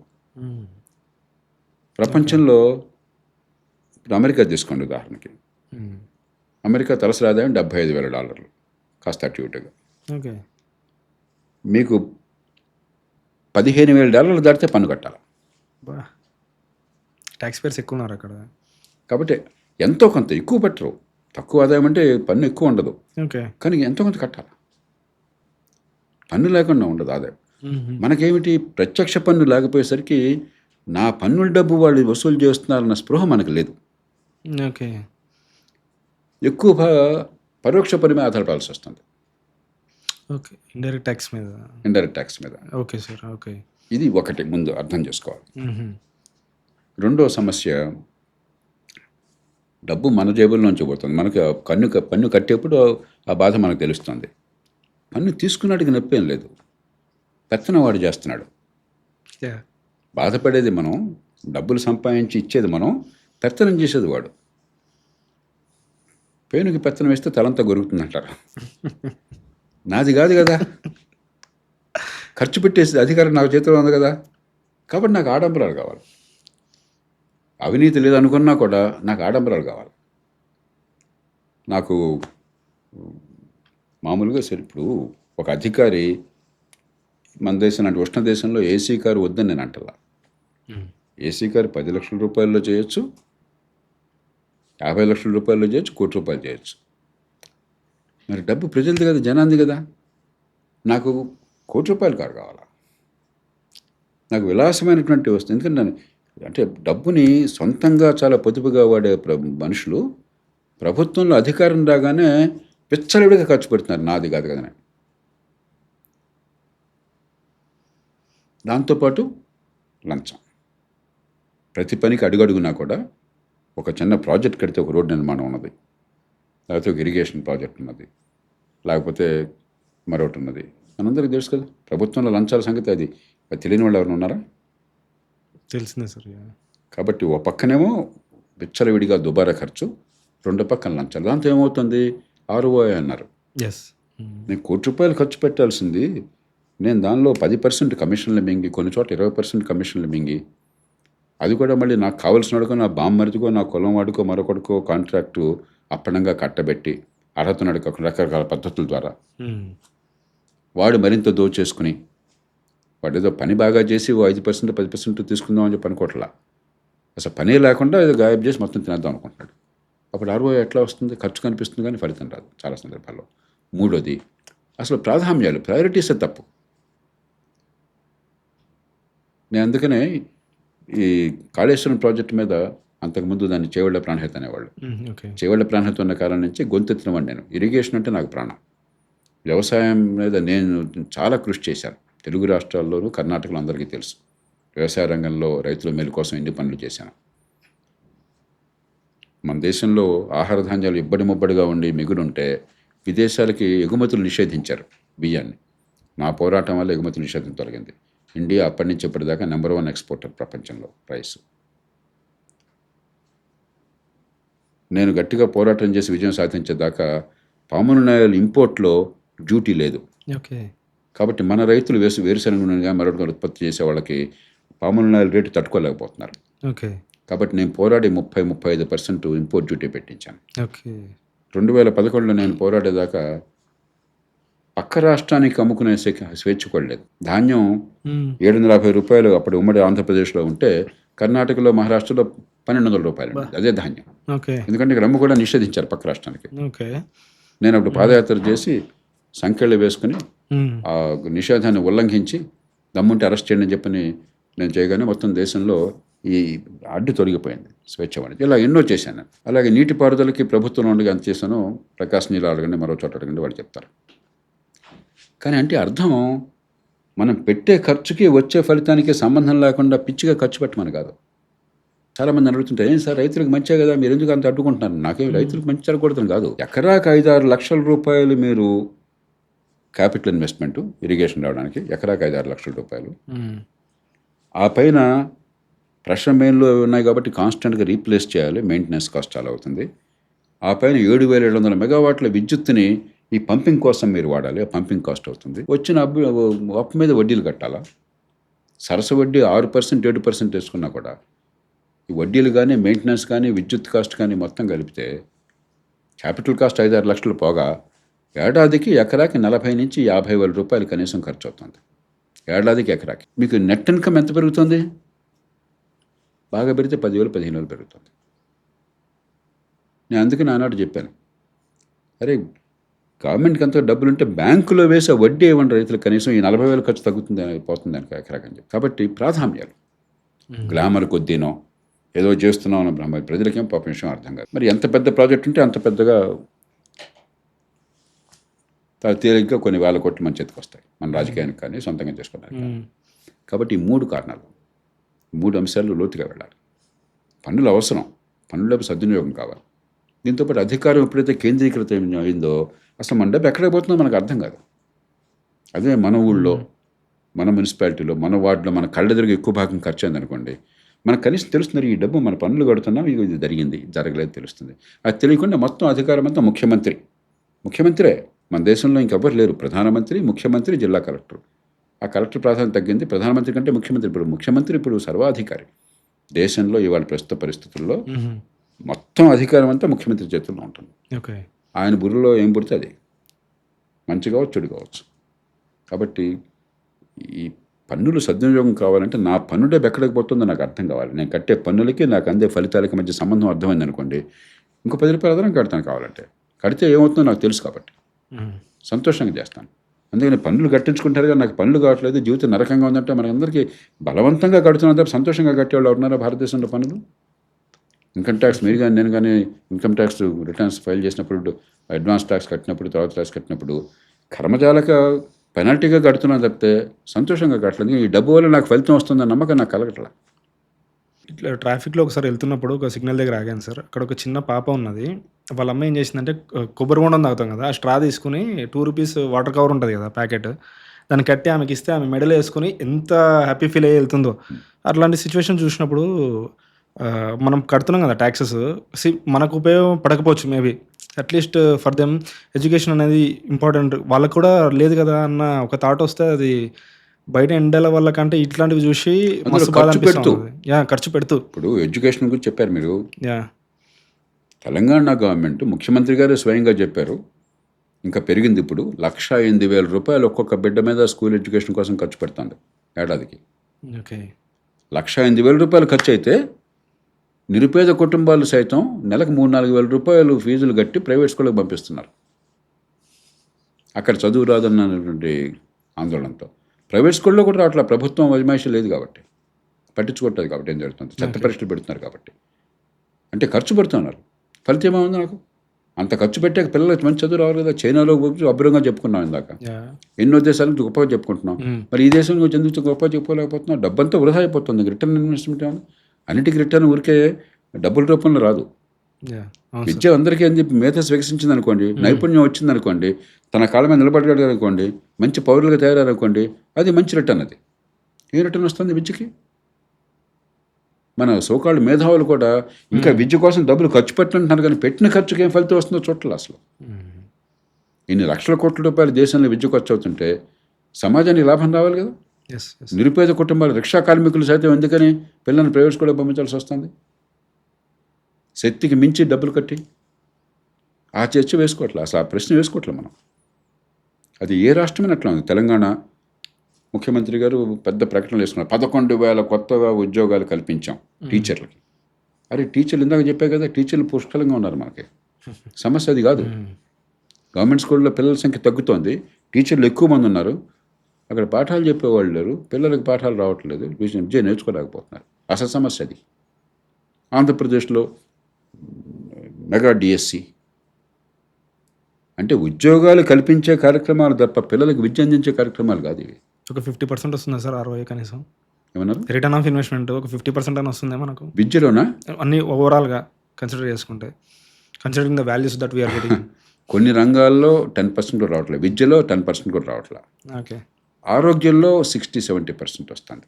ఓకే. ఎందుకంటే గవర్నమెంట్ పెట్టే ఖర్చు సరిపోకపోయినా కూడా ఆరోగ్యంలో ఖర్చు సరిపోదు, ఓకే. కానీ పెట్టిన ఖర్చుకి ప్రతిఫలం ఎంతో కొంత వస్తుంది, ఆరోగ్యంలో వస్తుంది. ఆరోగ్యంలో వస్తుంది. ఓకే. ఉదాహరణకి మీరు గవర్నమెంట్ హాస్పిటల్, జనరల్ హాస్పిటల్ అనుకోండి, అధ్వానమైన పరిస్థితి నాకు తెలుసు, కానీ ₹1 అక్కడ ఖర్చు పెడితే ₹4 పని జరుగుతుంది. మార్కెట్లో అదే పని ₹4 అవుతుంది సగటున. ఓకే.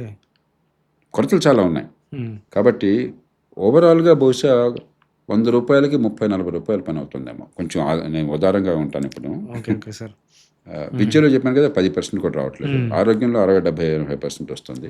మిగతా రంగాల్లో ఆ రంగాన్ని బట్టి. సివిక్ సెన్స్ గురించి మాట్లాడదాం అనుకుంటున్నాను సార్. బికాస్ మనకు స్వచ్ఛ భారత్ వచ్చి మోర్ దెన్ 10 years పైన అవుతుంది.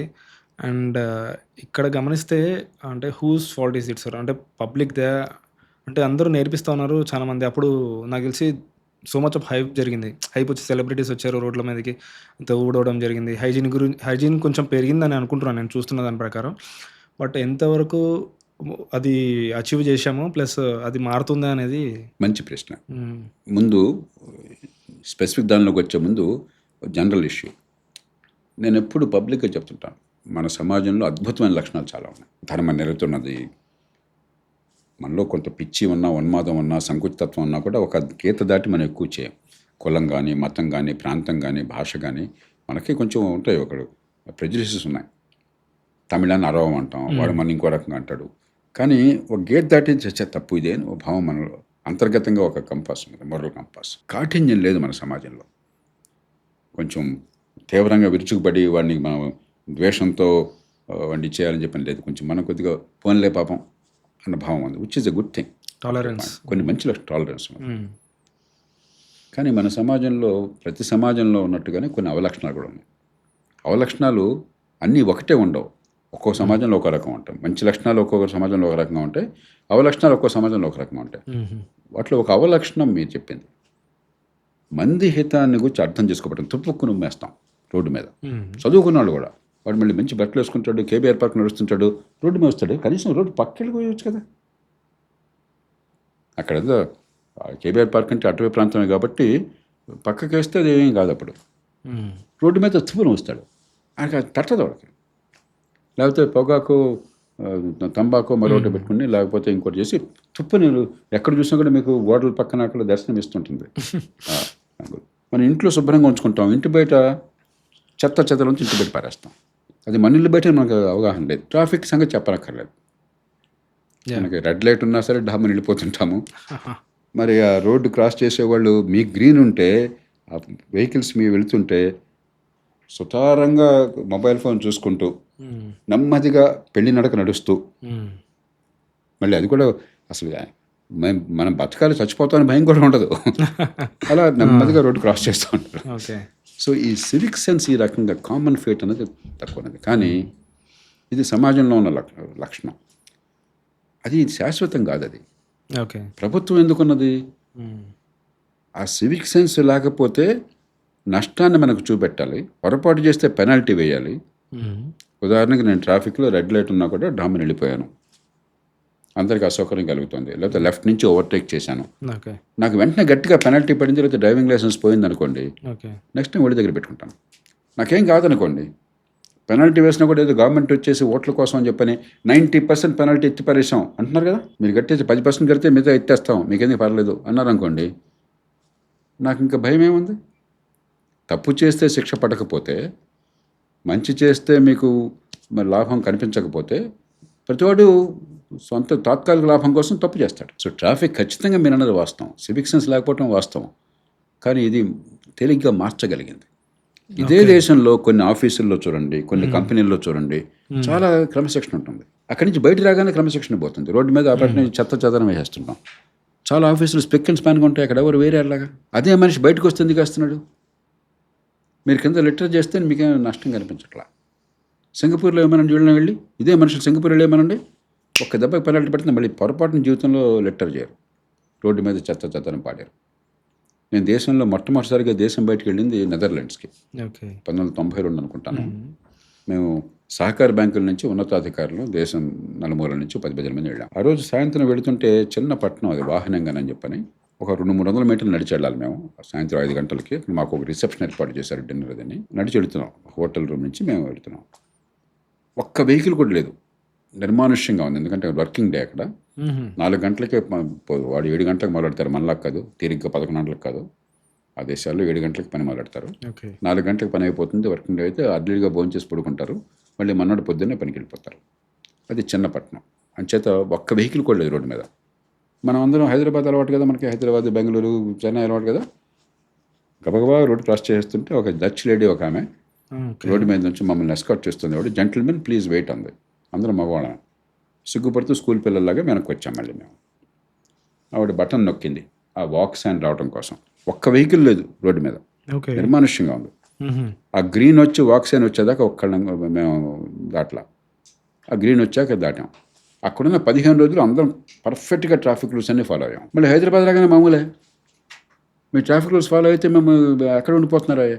వాడు లెఫ్ట్ నుంచి ఒకటి ఓవర్టేక్ చేస్తున్నాడు, ట్రాఫిక్లో జంప్ చేస్తున్నాడు, వాడికి ఏం పెనాల్టీ లేదు. మనం అంతా స్లోగా వెళ్తున్నాం, హాంక్ చేయము, వాడు హార్న్ కొడుతున్నాడు అదే పనిగా. మన పద్ధతి ప్రకారం పెడితే పోతున్నామే. కాబట్టి ప్రభుత్వం పాత్ర ఏమిటి? ప్రవర్తన కనుక 10 మందికి నష్టం కలిగించేదైతే దానికి పెనాల్టీ ఉందన్న భయం కలిగించాలి. ప్రవర్తన సరిగ్గా ఉంటే నేను ట్రాఫిక్ స్మూత్గా ఉంటుందని నమ్మకాన్ని కలిగించాలి. సింగపూర్ వెళ్ళండి మీరు, అందరూ సింగపూర్ గురించి చెప్తారు. సింగపూర్ ఏమో దేవలోకం నుంచి వచ్చిన దేశం కాదు. మనకంటే పేదరికం, మనకంటే అవినీతి ఉండేది, మనకంటే అన్ని రకాలుగా అవలక్షణాలు ఉండేవి. కానీ అక్కడ పద్ధతి సరైన సిస్టమ్ ఏర్పాటు చేశారు. లిటరింగ్ స్ట్రీట్స్ కావచ్చు, లేకపోతే మరొకటి కావచ్చు, పర్ఫెక్ట్గా జరుగుతాయి. ఇది రెండో విషయం అర్థం చేసుకోవాల్సింది. మూడోది మీరు చెప్పారు స్వచ్ఛ భారత్ కానీ ఇంకోటి కానీ, అవి ఇంకొంచెం ఎక్కువగా వెళ్ళాలి. ఓకే, దశాబ్దాల పర్యంతం, శతాబ్దాల పర్యంతం, తరతరాలుగా కొంత అలవాట్లు ఉన్నప్పుడు అలవాటు మారాలంటే కొంచెం ఓపిక కావాలి. టాయిలెట్లు కట్టడం ఒక భాగం, ఖచ్చితంగా మరుగుదొడ్లు కావాలి. కానీ ఎలా వాడాలో మరుగుదొడ్లు నేర్పకుండా మరుగుదొడ్డి కట్టిన మాత్రం చేత ఉపయోగం లేదు. కాలక్రమేణా దానివల్ల లాభం ఏంటో అర్థం కాకుండా, ఒకసారి అర్థమైన తర్వాత మళ్ళీ పొరపాటు. మేమందరం గ్రామాల్లో, పల్లెటూళ్ళలో ఆ రోజుల్లో మరుగుదొడ్లు ఏముండేవి? నేను గ్రామాల్లో పెరిగినవాడిని. అందరం చెంబట్టుకుని ఊరు బయటకు వెళ్ళటం అది అలవాటు. ఇవాళ ప్రాణం పోయినా నా పని చేయలేను. ఒకసారి పరిశుభ్రతకి, సౌకర్యానికి, మంచి ఆరోగ్యానికి అలవాటు పడ్డ తర్వాత ఇవాళ ఆ పని చేయను. కానీ సమయం పడుతుంది. మీకు ట్రైనింగ్ కావాలి, కొంత ఇన్ఫ్రాస్ట్రక్చర్ బిల్డ్ చేయడంతో పాటు సరిగ్గా శుద్ధి చేయటము, ప్రాపర్గా మెయింటైన్ చేయటము, ప్రాపర్గా వాడటము, కొంచెం అలవాటు మారాలి. కొద్దిగా ఒక పాత అలవాటు నుంచి కొంతకాలం పడుతుంది. మనం కేవలం టాయిలెట్లకి టాపేయటం కాకుండా, ఇప్పుడు ఉదాహరణ కొన్ని చోట్ల మీరు నేషనల్ హైవే అక్కడ వెళ్ళినట్టయితే రెస్టారెంట్స్ వాటిలో బాగా మెయింటైన్ చేస్తున్నారు. కొన్ని చోట్ల అధ్వానంగా ఉంది. పెట్రోల్ బంకులు అధికారికంగా పెట్టారు, విధిగా మీకు టాయిలెట్ ఉండాలని. కొన్ని చోట్లకి వెళ్తే అసలు దుర్భరం, నరకం. కొన్ని చోట్ల బాగా మెయింటైన్ చేస్తున్నారు. ఎన్ఫోర్స్మెంట్ కూడా సరిగ్గా ఉండాలి, మెయింటైన్ చేయడం. అంచేత ఇవి మారనిది కాదు, ఖచ్చితంగా మనకు సమస్య ఉన్నది. మన దేశంలో చాలా గొప్ప లక్షణాలకు కొన్ని అవలక్షణాలు ఉన్నాయి. కానీ అవలక్షణాలు మారగలవి. అందుకే ప్రభుత్వం ఉన్నది. ప్రభుత్వం తన పని సరిగ్గా సమర్థంగా చేయట్లా. ప్రతి ఒక్కరు పనిలో వాళ్ళకు ఒక విజన్ ఉంటుంది, and they have their own dream about their goals. Your vision is larger, your vision is India. So దాని పట్ల మీరు ఎటువంటి డ్రీమ్స్ వస్తుంటాయి అనేది నేను తెలుసుకోవాలనుకుంటున్నాను. నాకెందుకో 17 ఏళ్ల వయసు అనుకుంటాను, 1973లో, సుమారు 72-73. అప్పటిదాకా ప్రపంచం తెలియదు. ఏదో పల్లెటూళ్ళలో పెరిగాము, తెలుగు మీడియము, గవర్నమెంట్ స్కూళ్ళు, మాకు తెలిసిన కొద్ది లోకం అంతే. ఏదో మహాత్మా గాంధీ, స్వతంత్ర పోరాటము, జాతీయ నాయకులు, ఇలాంటి కొన్ని మాటలు, కొంత దానికి కొంచెం అర్థమయ్యి కొంచెం అర్థం కాక తప్ప ప్రపంచం ఏం తెలియదు. ఈ రాజకీయం ఏంటో, ఈ పరిపాలన అంటే ఏమీ తెలియదు. లోయలో కాలేజీకి వెళ్ళాను నేను. లోయలో చదవాలని చెప్పారు. ఆంధ్ర లోయలో కాలేజ్, విజయవాడ. 13 ఏళ్ల వయసులో వెళ్ళాను. 13 ఏళ్ల వయసులో 10th క్లాస్ పూర్తి అయిపోయాను. అప్పుడు కాస్త విప్పారిన కళ్ళతో మొట్టమొదటిసారిగా ఒక పట్టణం, ప్రపంచం కొద్దిగా అవగాహన పెరిగింది. ఆ తర్వాత విపరీతంగా ఆసక్తి వల్ల చదవటం, రోజుకు పుస్తకం చదివేవాడిని. లిటరల్గా రోజుకు పుస్తకం చదివేవాడిని. Fiction, non fiction. అంటే ప్రపంచంకి వస్తే మొట్టమొదటిసారిగా విశాలమైంది. అప్పటిదాకా ఏమీ తెలియని కోపస్థ మండుకాల్లాగా, బావిలో కప్పలాగా ఉన్నాడు. కొంచెం ప్రపంచం ఏంటో అర్థం అవ్వడం మొదలెట్టింది. రోజు ఒక 8-10 గంటల సేపు BBC వినేవాడిని. ఆ రోజుల్లో రేడియో. మాకు BBC ప్రపంచాన్ని చూపెట్టింది నాకు. దానిలో భాగంగా అప్పుడే దేశంలో స్వతంత్రం వచ్చి 25 ఏళ్ళు అయింది. 47లో వచ్చింది, 72 72కి వచ్చాం. 25 ఏళ్ళు అయిపోయింది, ఏంటి అనుకున్న ఆశ నెరవేరట్లేదు, దేశం ఎట్లా ఉంది అంటే నా ఆందోళన మొదలైంది. ఓకే. అప్పటిదాకా ప్రభుత్వం మీద నమ్మకం ఉండేది అని చెప్పినా కూడా, కానీ అవినీతి కనిపిస్తోంది, నిరుద్యోగం కనిపిస్తుంది, పేదరికం కనిపిస్తుంది. ఈ 3 సమస్యలు. దాని నుంచి ఆందోళనలు వచ్చినాయి. దానిలో భాగంగా ప్రపంచంలో అక్కడ ఎట్లా ఉంది, ఇక్కడ ఎట్లా ఉంది, ఇక్కడ ఎందుకు ఎట్లా ఉంది, ఈ సహజమైనటువంటి ఆలోచన. ఆ రోజుల్లో నిర్ణయం తీసుకున్నాను, నాకున్న శక్తి సామర్థ్యాలు, నాకున్న అవకాశాలు ఈ దేశం కోసమని మంచికో చెడుకో నిర్ణయం తీసుకున్నాను. ఇది 1973లో, అంటే ఈ వేళకి 53 సంవత్సరాలు అయింది. ఏ క్షణం కూడా తప్పు నిర్ణయం చేశానన్న భావన నాకు కలగలేదు. చాలామంది అడుగుతుంటారు, సరే ఇంత కష్టం కదా ఒక దేశాన్ని మార్చడం, ఇన్ని దశాబ్దాల పర్యంతం మీరు ఏ రకమైనటువంటి రాజీ లేకుండా నమ్మిన లక్ష్యాల కోసం వివిధ రూపాల్లో పనిచేస్తున్నారు, ఎక్కడి నుంచి వస్తుంది మీకు స్పిరిట్ అని చెప్పి అడుగుతుంటారు. నేను ఎప్పుడు మీ ఎదురు కూర్చుంటే మీరు నా గురించి ఒక రకంగా అనుకుంటారు, ఏదో విన్నదాని గురించో చూసిన దాని గురించో అది అనుకుంటారు. నా గురించి నేను అనుకునేది అది కాదు. ఓకే. నా గురించి అనుకునేది నేను ఆ గ్రామంలో చదువుతున్న ఆ కుర్రాడిని, ఆ పల్లెటూరులో స్కూల్కి వెళుతున్న కుర్రాడిని. ఈవెన్ టుడే అంటే నా ప్రపంచాన్ని చూసినప్పుడు విప్పారిన కళ్ళతో ఆ కుర్రాడు ఎలా చూసాడో అలా చూస్తుంటాను నేను ఎప్పుడు కూడా. నాకు మిగతావన్నీ ఇన్సిడెంటల్. కాబట్టి ప్రపంచాన్ని చూసినప్పుడు నాకు మామూలుగా అందరికి కనిపించేటువంటి కులాలు, మతాలు, లేకపోతే ప్రాంతాలు, లేకపోతే నాకు లాభం ఏంటి, నష్టం ఏంటి కాకుండా సమాజంలో ఏం జరుగుతోంది, ఏం జరగాలి, జరగాల్సిన దానికి జరిగేదానికి వ్యత్యాసం ఏంటని నాకు ప్రతి క్షణం కనిపిస్తుంటుంది నా కళ్ళకి. 2 నన్ను బాగా వేధిస్తుంటాయి. చదువుని గురించి మాట్లాడుకున్నాం. తెలివితేటలు ఎవరి సొత్తు కాదు. ఈ దేశంలో ప్రతి బిడ్డకి ఏ తల్లి గర్భాన పుట్టినా కూడా తెలివితేటలను దేవుడు ఇచ్చాడు. దేవుడు నమ్మితే దేవుడు, ప్రకృతి నమ్మితే ప్రకృతి. తెలివి వికసించడం అనేది చదువు బాధ్యత. ఆ తెలివి ఆటోమేటిక్గా వికసించదు మనుషుల్లో. మనం జంతువుల్లాగా ఇన్స్టింక్ట్తో ఆధారపడితే చాలదు, అది వికాసం కావాలి, బుద్ధి వికాసం కావాలి. అది చదువు అనేది ఆ ప్రక్రియ. తెలివితేటలు పుట్టుకతో వచ్చినా కూడా ఆ వికాసం లేక కోట్ల మంది నలిగిపోతున్నారు. నేను చదువుకున్న మా స్కూల్కే వెళితే ఆ స్కూల్లో ఇవాళ ఆనాటి కంటే 100 రెట్లు 1000 రెట్లు ప్రభుత్వం ఖర్చులు పెడుతున్నా కూడా ఆ పిల్లలకి 100కి 90 మందికి భవిష్యత్తు లేదు. నన్ను అది దహించి వేస్తుంది అంటాను. దేవుడిచ్చినటువంటి ప్రతిభా పాట వాళ్ళు, తెలివితేటలు, శక్తి సామర్థ్యాలు వికసించకపోతే అంతకంటే పాపం ఇంకోట్లేదు. అట్లాగే ఓ మనిషి రాకూడని జబ్బు వచ్చి దానికి మందు లేకుండా ఉండి ప్రాణం పోతే మనం ఏం చేయలేం, బాధపడతాం, సరే సహజం అది. కానీ ఇది దానికి మన దగ్గర పరిష్కారం లేనప్పుడు ఏమైనా మనకు ఉపయోగం లేదు. Yes sir. కానీ సులభంగా పరీక్షించే జబ్బు రాకూడదు, అది ఆపే శక్తి ఉన్నది, ఆపలేకపోయినాము. వచ్చాక వ్యాధి చికిత్స ఇచ్చేసి కాపాడే శక్తి ఉంది, కాపాడలేకపోయినాము. అది చాలా పాపం. అది ఖచ్చితంగా పాపం. ఈ 2 నా కళ్ళకి బోల్డ్ కనిపిస్తున్నాయి ఈ దేశంలో. లక్షలాది మంది ప్రాణాలు కోల్పోవటము, అంగవైకల్యానికి గురికావడం కనిపిస్తుంది నాకు నిష్కారణంగా. నివారించదగ్గ బాధలకు గురవడం కనిపిస్తుంది. కోట్లాది మంది తెలివితేటలు ఉన్నా కూడా పుట్టిన పరిస్థితుల వల్ల, ప్రభుత్వ వైఫల్యం వల్ల, విద్య అందక, మేధస్సు వికసించక నలిగిపోవడం కనిపిస్తుంది. కాబట్టి నాకు మిగతావన్నీ ఏంటంటే మనకి ఏదో మీ ఆలోచన, అనుభవం, దాని నుంచి మన రకరకాలుగా లేయర్స్ ఉంటాయి. కానీ అండర్లయింగ్ బేసిక్ ఏంటంటే ఈ 2. ఈ 2 జరగాలంటే దానికి వ్యవస్థ ఎట్లా మారాలి, దీనికి ఏం చేయాలి, అవన్నీ మన ఆలోచన నుంచి వచ్చి పుట్టేవి. అనుభవం నుంచి, వాస్తవం నుంచి, గుండెల నుంచి పుట్టేవి ఈ 2. ఆ 2 నన్ను రోజు నడిపిస్తుంటాయి. ఓకే. ఒక ఎంబీబీఎస్ చదివే విద్యార్థి తను కలగంటూ ఉంటాడు, నేను ఒక స్టెథోస్కోప్ వేసుకుంటాను, ఒక యాప్రాన్ వేసుకుంటాను, అట్లా కలగంటూ ఉంటాడు. మీరు ఎలా చూడాలనుకుంటున్నారు మీ భారతదేశాన్ని? ఈ 2 తొలగించడం సాధ్యం. నేను అంతకంటే పెద్ద గొప్ప ఆలోచించాను. ఓకే. మనం ఏదో అగ్రరాజ్యం కావాలి, అవన్నీ ఊరికే మనం పెట్టిన పదాలు. ఓకే. 3 కావాలి సమాజంలో. 1 ఎదిగే అవకాశం ప్రతి బిడ్డకి కావాలి, నివారిత క్లేశం పోవాలి. ఈ 2 మన చేతుల్లో సులభంగా ఉన్నాయి. ఇప్పుడున్న వనరులతో, ఇప్పుడున్న టెక్నాలజీతో మన పరిస్థితిని మారిస్తే వేగంగా చేయగలం. 2 ప్రతి బిడ్డకి కళలు ఉంటాయి. మీకు టాలెంట్ ఉంటుంది, మీకు రంగంలో ఆసక్తి ఉంటుంది, మీకు ఆకాశమే హద్దుగా, మీకు కనుక ప్రతిభ ఉండి కష్టపడే తత్వం ఉంటే ఎక్కడికైనా వెళ్ళగలనని విశ్వాసాన్ని కలిగించే వ్యవస్థ కలగాలి. అరే నాకు ఛాన్స్ లేకపోయింది కాబట్టి నేను ఉండిపోయాను, నాకు ఈ ఆసక్తి ఉంది, ఏం చేయలేకపోతున్నాను అన్నది మన గందరగోళం చేస్తుంది. మన అవసరాలు తీరడమే కాదు, మన ఆసక్తిని బట్టి, మన ప్రయత్నాన్ని బట్టి, మన కళల్ని బట్టి ఎక్కడికైనా వెళ్ళే అవకాశం ప్రతిపెట్టుకుందని విశ్వాసం కలగాలి. 3 ఇన్ని కులాలు, మతాలు, భాషలు, ప్రాంతాలు, ఇన్ని రకాల విభిన్న దృక్పథాలు, ఒక కుటుంబంలోనే అన్నదమ్ముల మధ్య విభేదాలు ఉండొచ్చు. కానీ ఎన్ని రకాల భావాలు ఉన్నా కూడా సమాజంలో సామరస్యత, భద్రత ఉందని నమ్మకం కలగాలి. అరే బయటికి పోతే నాకు ఇదేంటి, ఆ కులం వేరు, ఈ మతం వేరు, ఈ ప్రాంతం వేరు, ఈ భాష వేరు, తన నుంచి వస్తాము, అబద్ధతో ఉన్నట్టు బతుకు నరకం అవుతుంది. ఇప్పుడు నేను ఇక్కడ కూర్చున్నాను, వీళ్ళు ఎవరిన వచ్చి చేతిలో కత్తో ఏదో పెట్టుకుని నేను చెప్పేది నచ్చలేదు, అంతా పిచ్చిగా ఉందని కొట్టిపరేస్తారు, నమ్మ భయం ఉందనుకోండి నాకు, మనం బతకలం అసలు. మనం హాయిగా కూర్చుని రకరకాల మందికి మాట్లాడుకుంటున్నాం, మనకు ఆ భద్రత ఉన్నది.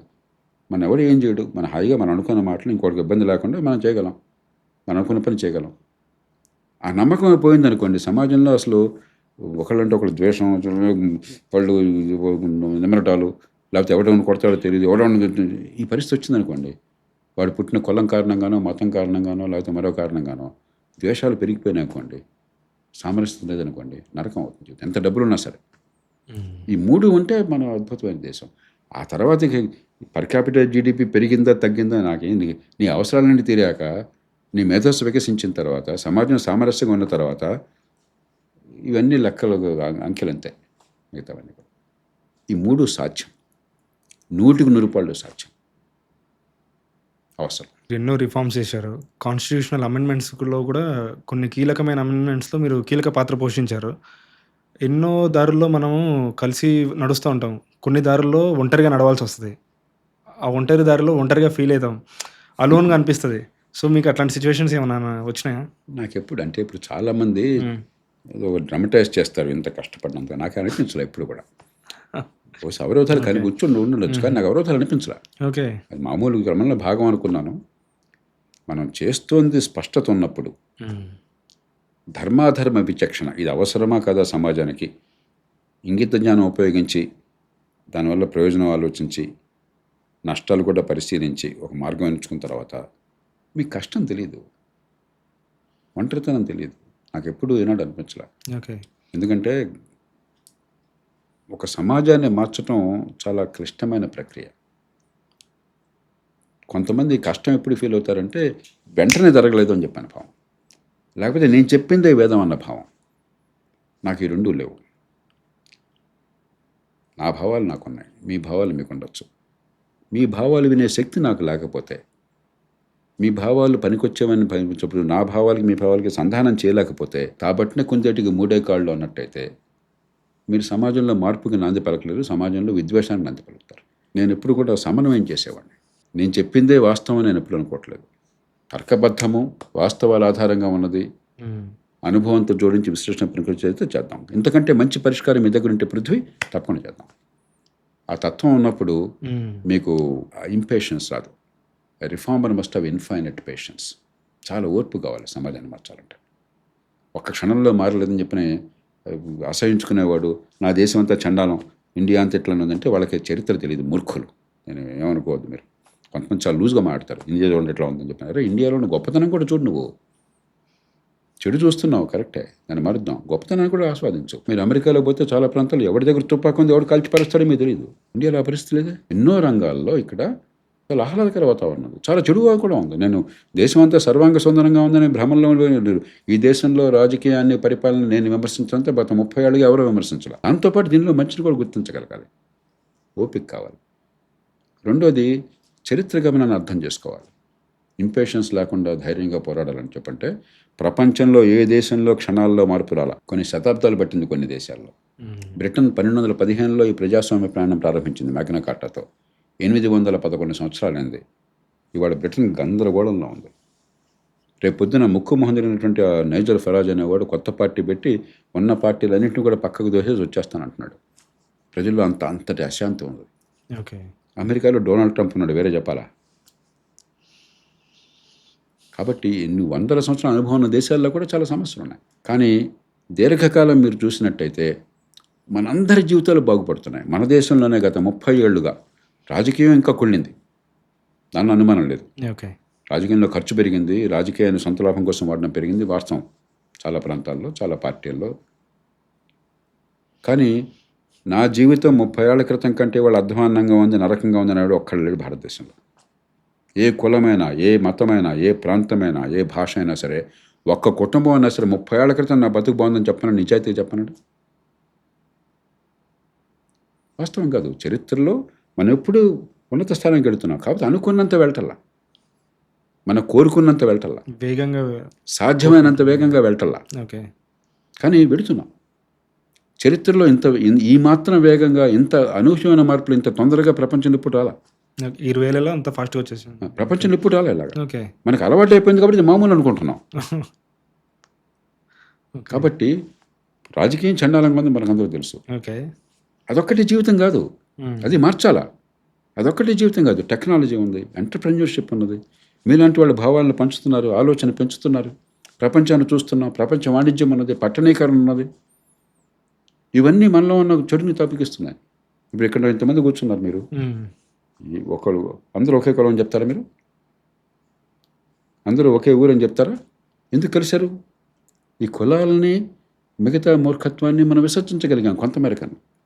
మన మహాత్ములు కాలేకపోవచ్చు, మన ఉమ్మడి అవసరాల కోసం, అనుకున్న లక్షణాలు నిలవడం కోసం మనందరం కలిసి పనిచేస్తున్నాం. ఇది పట్టణీకరణలో భాగం. పూర్వం అట్లా ఉండేది కాదు. కరెంట్ ఉంది, ఎంతసేపు చర్చ జరిగింది, వాళ్ళు నేను పొద్దున కరెంట్ పోయింది 2-3 సార్లు, అన్యూజువల్ అది. 30 ఏళ్ల క్రితం మీరు అలాంటి సమావేశం పెడితే ఇప్పటికి 30 సార్లు కరెంట్ పోయి ఉండేది. 30 సార్లు పోయి ఉండేది. టెలిఫోన్ ఎంతమంది కూర్చుంటే ఒకళ్ళకి ఉండేది 30 ఏళ్ల క్రితం. ఇది ఉండేది కదా, అసలు ఇది లేదు. ల్యాండ్లైన్ కూడా ఒక్కడికి ఉండేది 10 మందిలో. ఇవాళ ఫోన్ లేనివాడు ఉన్నాడా? మేము చిన్నప్పుడు బీబీసీ తప్ప మరి గతిలేదు, రేడియో అది కూడా. ఇప్పుడు టీవీ లేకుండా, మీకు ఈ స్ట్రీమింగ్ ఛానల్స్ లేకుండా, ప్లాట్ఫామ్స్ లేకుండా ఎవరైనా ఉన్నారా? ఏ ఉదాహరణ మీరు చూడండి. నేను జిల్లా కలెక్టర్గా ఉండగా కూడా ఆ ఎండల్లో నాకేమో ఒక రెస్పిరేటరీ అలర్జీ ఉంది. ఆ ఎండ, ఆ డస్టు భరించలేక పొద్దున్నే 5 గంటలకు వెళ్ళేవాడిని, రాత్రి 11 గంటలకు తిరిగి వచ్చేవాడిని, రోజు ప్రయాణం చేసేవాడిని. ప్రతిరోజు నాకంతా ఈ రెస్పిరేటరీ ప్రాబ్లము, ఈ చికాకు, ఈ హ్యూమిడిటీ వల్ల అలసిపోవటము, డీహైడ్రేషన్ ప్రతిరోజు ఇదే జిల్లా కలెక్టర్గా. ఓకే. ఇవాళ సామాన్యుడు సైతం హాయిగా ఎయిర్ కండిషన్ కార్లో కంఫర్ట్గా వెళ్తున్నాడు. మంచినీళ్ళు దొరికే కదా ఆ రోజుల్లో. మంచినీళ్ళు తాగాలంటే అది చచ్చిపోతామని భయం, అక్కడ ఏ పారాసైట్స్ ఉన్నాయో ఏమిటున్నాయని చెప్పని. ఓకే. ఈవేళ కనీసం మిగతా టెక్నాలజీ పుణ్యమా అని చెప్పని, ఇది మంచిదని అంటల్లా, కనీసం ఇదిగో ఈ బాటిల్ నీళ్ళు ఉన్నాయి, తాగితే పర్లేదని చెప్పని నమ్మకంతో బతుకుతున్నాం కదా. Great sir. ఆ రోజుల్లో చైల్డ్హుడ్ డైరియాస్, చెత్త నీళ్ళు తాగేసరికి లక్షల మంది చైల్డ్హుడ్ డైరియాస్తో చనిపోయేవాళ్ళు. మా చెల్లెలు చిన్న చనిపోయింది అన్నాడు ఆ రకంగా 7.5 వయసులో. ఈవేళ ఈ పిల్లలు మరణాలు తగ్గిపోయినాయి ఈ కారణంగా. ఇవన్నీ మనం చూడటల్లా, మనం కొంత చెడు చూస్తున్నాం. చెడు ఉంది కరెక్టే, దాన్ని మ్యాగ్నిఫై చేసుకుంటున్నాం. దాన్ని ఎట్లా తగ్గించాలని ఆలోచించకుండా దాన్ని మ్యాగ్నిఫై చేసుకుని లోకమంతా నాశనం అయిపోయింది, ప్రపంచం అంతా నాశనం అయిపోయింది, నేను ఒక్కడనే మంచోడిని, అందరూ చెడ్డోళ్ళు, అంతా చండాలంగా ఉంది. ఇది అబ్సల్యూట్లీ అంటారు.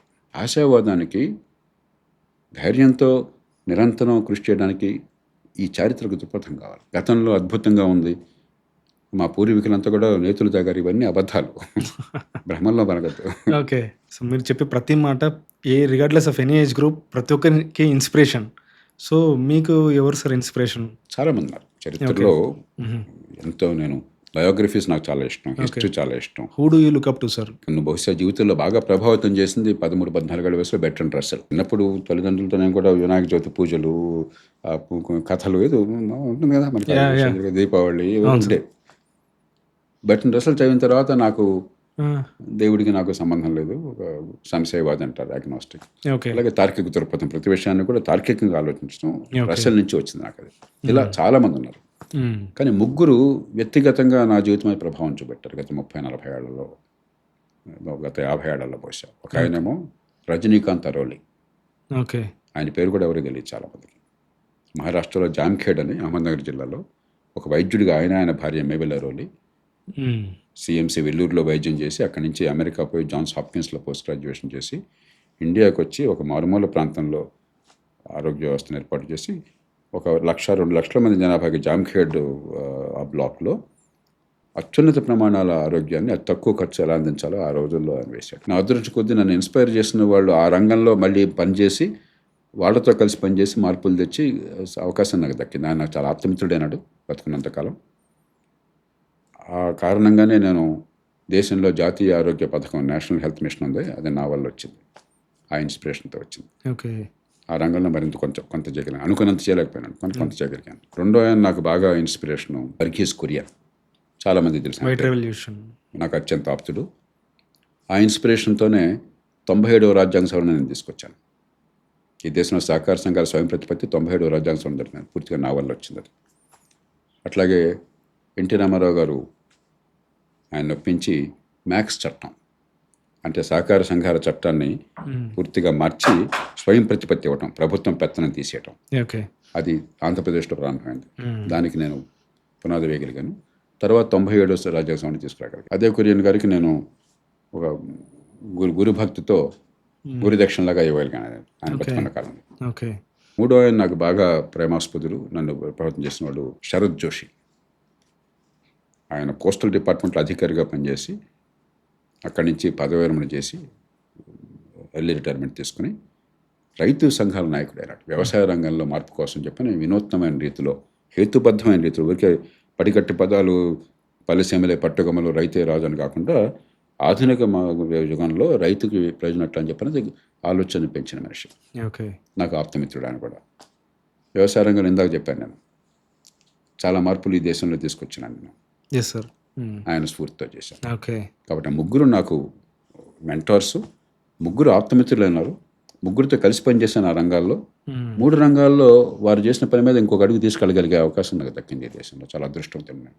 ప్రెజెంట్ న్యూస్ చూస్తుంటే ఇద్దరు ఫేమస్ పొలిటీషియన్స్ సోషల్ మీడియాలో, నేపాల్ ప్రధానమంత్రి కానీ, సో వాళ్ళు 2 రిఫార్మ్స్ నాకు చాలా ఇంట్రెస్టింగ్ అనిపించినాయి సార్. ఒకటి వచ్చేసి ఆయన ఏం చేస్తున్నాడంటే ఎవ్రీథింగ్ గవర్నమెంట్ ఏదైతే చేస్తున్నాడో ఆయన వెబ్సైట్లో పెడతా ఉన్నాడు and people are giving ratings to that posting. అదొకటి, అది ఇండియాలో పాసిబుల్ అవుతుంది, అదొక క్వశ్చన్ నాకు. ఇంకొకటి వచ్చేసి మనకు ఇండియన్ పొలిటీషియన్ ఏం చెప్పారంటే recalling the under performing MPs. So ఇవి రెండు జరుగుతాయా సార్ మనకు ఇండియాలో? నేపాల్లో జరిగింది గొప్ప అద్భుతం. ఓకే.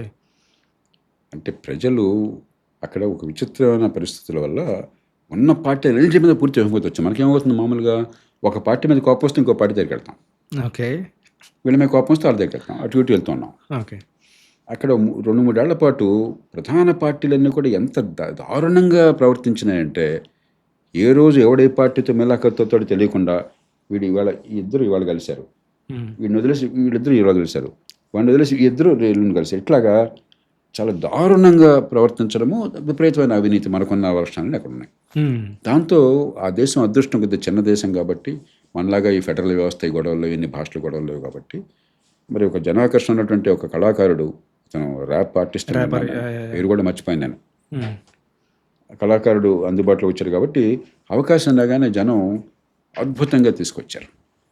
అదృష్టం కొద్దీ ఒక అధికారం రాగానే అతను విరవేయకుండా ఒక పౌరుడిగా ఎట్లా ఆలోచించాడో, ఒక యువకుడిగా ఎట్లా ఆలోచించాడో అదే రీతిన మార్పులు తేవాలని గట్టి సంకల్పం చేస్తున్నాడు. ఒక మహాద్భుతం అది. అది అన్ని చోట్ల సాధ్యం కాదు, ప్రపంచంలో అరుదుగా జరుగుతుంది. అట్లా ఉన్న రాజకీయ వ్యవస్థ మొత్తాన్ని కుప్పకూల్చేసి ఒక కొత్త శక్తిని తీసుకొచ్చేసి, ఆ కొత్త శక్తి కొన్ని లక్ష్యాలకు అనుగుణంగా ఉండి, మనకి ఉదాహరణకి అస్సాం కానీ పరిస్థితి వచ్చినప్పుడు అలా జరిగింది. కానీ అది కేవలం కొన్ని సంకుచిత ధోరణి. అస్సామీసు నాన్ అస్సామీసు విద్యార్థుజమని సంకుచిత ఒక పాలన గురించి దృక్పథంతో రాలా.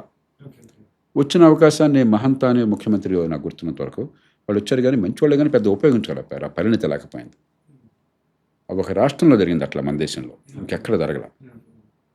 ఈ మధ్యకాలంలో ఆమ్ ఆద్మీ పార్టీ అనూహ్యంగా ఢిల్లీలోనూ పంజాబ్లోనూ వివిధ కారణాల వల్ల వచ్చింది, కానీ వాళ్ళు ఉపయోగించుకోవాలి, సంప్రదాయ రాజకీయంలో భాగం అయిపోయినారు.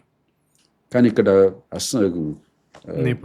నేపాల్ అదృష్టం కొద్ది, కానీ అంత రాజకీయ విప్లవం రాకపోయినా, ఉన్న పార్టీలన్నీ తీసిపారేసి కొత్త వాళ్ళు వచ్చేది ఒకరోజు జరగకపోయినా సాధ్యం కదా మన దేశంలో వివిధ కారణాల వల్ల. ఓకే. దానిలో ఉన్న మంచిని మనం స్వీకరించడం అసాధ్యం కాదు. ఒకప్పుడు ఎంతో అసాధ్యం అనుకున్న ఎన్నో విషయాలు మనం ఇప్పుడు చేస్తున్నాం. ఉదాహరణకు జాతీయ రహదారులు పూర్వం అసలు ఎలా ఉండేవి మీరు ఊహించలేరు. మీ అందరికీ ఇవి నేషనల్ హైవేస్ ఏంటో ఈ టోల్ రోడ్స్ చూశారు మీరు. మీరు చిన్నప్పుడు నేషనల్ హైవే పేరుకుంటుంది, దానిలో వెళ్ళేవాళ్ళం. నేషనల్ హైవే పొందలేదు, అక్కడ ఏమీ లేదు అక్కడ. ఓకే. అలాంటి ఉండింది. ఓకే. ఇప్పుడు తేలిగ్గా వచ్చింది. అప్పుడు ఫోన్లు ఉంటే తలప్రాణం తక్కువ వచ్చేది, ఇప్పుడు అందరికి వచ్చేసినాయి. కాబట్టి అసాధ్యం కాదు, సంకల్పం కావాలి. ఓకే. కొన్ని రంగాల్లో చేస్తున్నాం, కానీ చాలా పాలన రంగాల్లో చేయటం లేదు. దాన్ని నిజంగా నేను అడ్మైర్ దట్. నేపాల్లో జరుగుతుంది, మనం దాని నుంచి చిన్న దేశమే కావచ్చు, మంచి ఎక్కడ చేస్తున్నా కూడా వాళ్ళ నుంచి గుణపాఠం నేర్చుకోవాలి, మంచిని అనుకరించాలి. రెండోది మీరు అడిగారు ఎంపీలు దింపేటవని. మనందరికీ బాగా కసి ఉన్నది రాజకీయంలో ఉన్నాడు కదా, ఈ దొంగలందరూ ఇంటికి పంపిస్తే బాగుంటుంది అనుకుంటున్నాం. కానీ ప్రమాదకరమైన ఆలోచన. ఓకే. Why sir? ఎందుకంటే రాజకీయాల్లో ఓటర్లని తాత్కాలికంగా తృప్తిపరిచి ఓట్లు పొందాలన్న తపన ఎప్పుడు ఉంటుంది. ఓకే. దీర్ఘకాల ప్రయోజనాలు, స్వల్పకాల ప్రయోజనాల మధ్య ఇప్పుడు వైరుధ్యం ఉంటుంది. ఓట్లు తాత్కాలికంగా పొందాలంటే అన్నీ ఫ్రీగా ఇస్తాను బేటా, bus free, water free, current free, మరోటి ఫ్రీ. రేపటి సంగతి ఆలోచించను, ఇవాళ ఓటు కావాలి. ఓకే. 5 ఏళ్ళు ఉంటేనే రేపు ఎన్నికల్లో ఓడిపోతాన భయంతో అన్నీ ఫ్రీ అని చెప్పని అసలు చేయాల్సిన పనులు మానేశారు. ఉమ్మడి సేవలు ఎలా మానేశారు మనం చెప్పాం. Yes sir. ఇక వాడు దింపేస్తారంటే వాడు ఇంకా దేశం గురించి ఆలోచించరు. రాజకీయంలో అతి కీలకమైనది, జీవితంలో కూడా కీలకమైనది తాత్కాలికమైనటువంటి రాజకీయ ప్రయోజనమా, జాతి దీర్ఘకాలిక ప్రయోజనాల. ఉదాహరణకి అప్పు చేసి కూడా పప్పు కూడి పెట్టేసి తాత్కాలికంగా తృప్తిపరచడమే ఆంధ్రప్రదేశ్ జరుగుతుంది రోజు. ఇప్పుడు ఇవాళ అన్నీ ఫ్రీయే. అప్పుల భారం రేపు పొద్దున పిల్లలు భరిస్తారు. అప్పుల భారం వచ్చినప్పుడు దానికి తగ్గట్టుగా ఆస్తులు పెరగాల, సంపాదించే శక్తి పెరగాలి. మన కుటుంబాలు ఏం చేస్తాయి, తల్లిదండ్రులు అప్పులు తీసుకుంటే మనకు ఆస్తులు పెంచుతారు, మనకి సంపాదించే శక్తిని పెంచుతారు. అంతేగా అలా కాకుండా వాడి విలాసాల కోసం అప్పులు తీసుకొచ్చి భారం అంతా మేమే పెడితే మీరేమైపోతారు? ఎప్పుడు కూడా పాలిటిక్స్లో ఇది పెద్ద క్లాష్. ఓకే. తాత్కాలికంగా తృప్తిపరచి ఓట్లు పొందటమా, దీర్ఘకాలికంగా అభివృద్ధిని సాధించి ప్రజల్ని పెంచటమా? కాబట్టి వీళ్ళంటే కోపం ఉంది కాబట్టి పంపించాలని కోరుకుంటున్నాం, కానీ నెలలా పంపించేస్తారని భయం ఉంటే వాడు ఎవరికి రేపటి గురించి ఆలోచించడు, నాకు ఇవాళ పదం గురించి ఆలోచిస్తాడు. నిజమైన పరిష్కారం ఏంటంటే బలమైన స్థానిక ప్రభుత్వాలు పెట్టండి, అధికారాన్ని వికేంద్రీకరించండి, స్థానికంగా ఇంటికి పంపించి ఏర్పాటు చేయండి. స్థానికంగా ఈ క్లాష్ పెద్దగా ఉండదు. ఓకే. హైదరాబాద్ నగరం లేదా మన వార్డో, మున్సిపాలిటీ, పంచాయతీ అనుకోండి, అక్కడ పని బాగా జరిగిందో లేదో తప్ప విధానాలు భవిష్యత్తుకి ఇప్పటికీ మధ్య క్లాష్ ఇదేం ఉండదు. అర్థమైందా?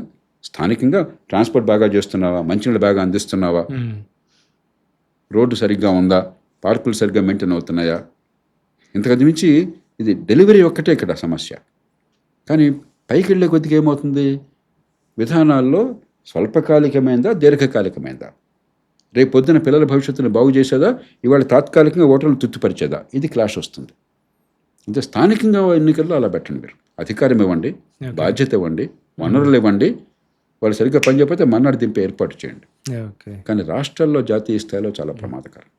కానీ వినటానికి బాగుంటుంది, ఎందుకంటే మనకు చాలా కసి ఉంది. ఈ దొంగలందరూ ఇంటికి పంపించాలని కసి ఉంది, అది పరిష్కారం కాదు. వాళ్ళందరూ దొంగలు కూడా కాదు, వాళ్ళందరూ ఒక రకంగా విశ్వవలయంలో వాళ్ళు బందీలు, వాళ్ళు కూడా విశ్వసైన్యం. మీరు అందరు ఎమ్మెల్యేలు, అందరు ఎంపీలు దొంగలు అనుకుంటున్నారా మీరు? చాలా మంది మంచి వాళ్ళు ఉన్నారు, కానీ వాళ్ళ దగ్గరికి పోయి ప్రైవేట్గా మాట్లాడండి. సార్ ఎలక్షన్ ఖర్చు పెట్టాము, 30-40 కోట్లు ఖర్చు పెట్టాల్సి వస్తుంది, డబ్బులు ఇవ్వకపోతే ఓటు కూడా ఏనంటున్నారు. ఎన్నోసార్లు చూసాను టీవీ కెమెరాల ముందు, మా ఊరికి ఇంకా పంపిణీ రాలేదు సార్, మేము బాయ్కాట్ చేస్తాం అంటున్నారు. ఓట్లు ఏమంటున్నారా? ఓకే. అలా చేసి డబ్బులు పంచాల్సి వస్తుంది. ఇప్పుడు పని చేయాలని చెప్పంటేనే పరిపాలన యంత్రాంగం సరిగ్గా వినదు, అవసరాలు ఎక్కువ ఉన్నాయి, వనరులు తక్కువ ఉన్నాయి, ఎవడు మాట వినేవాళ్ళు లేడు. ఏదైనా మంచి పని చేయాలంటే మధ్యలో కోర్టు వచ్చి స్టే అంటుంది. ఇలా వారికి చిక్కుముళ్ళు పడ్డ సమస్య.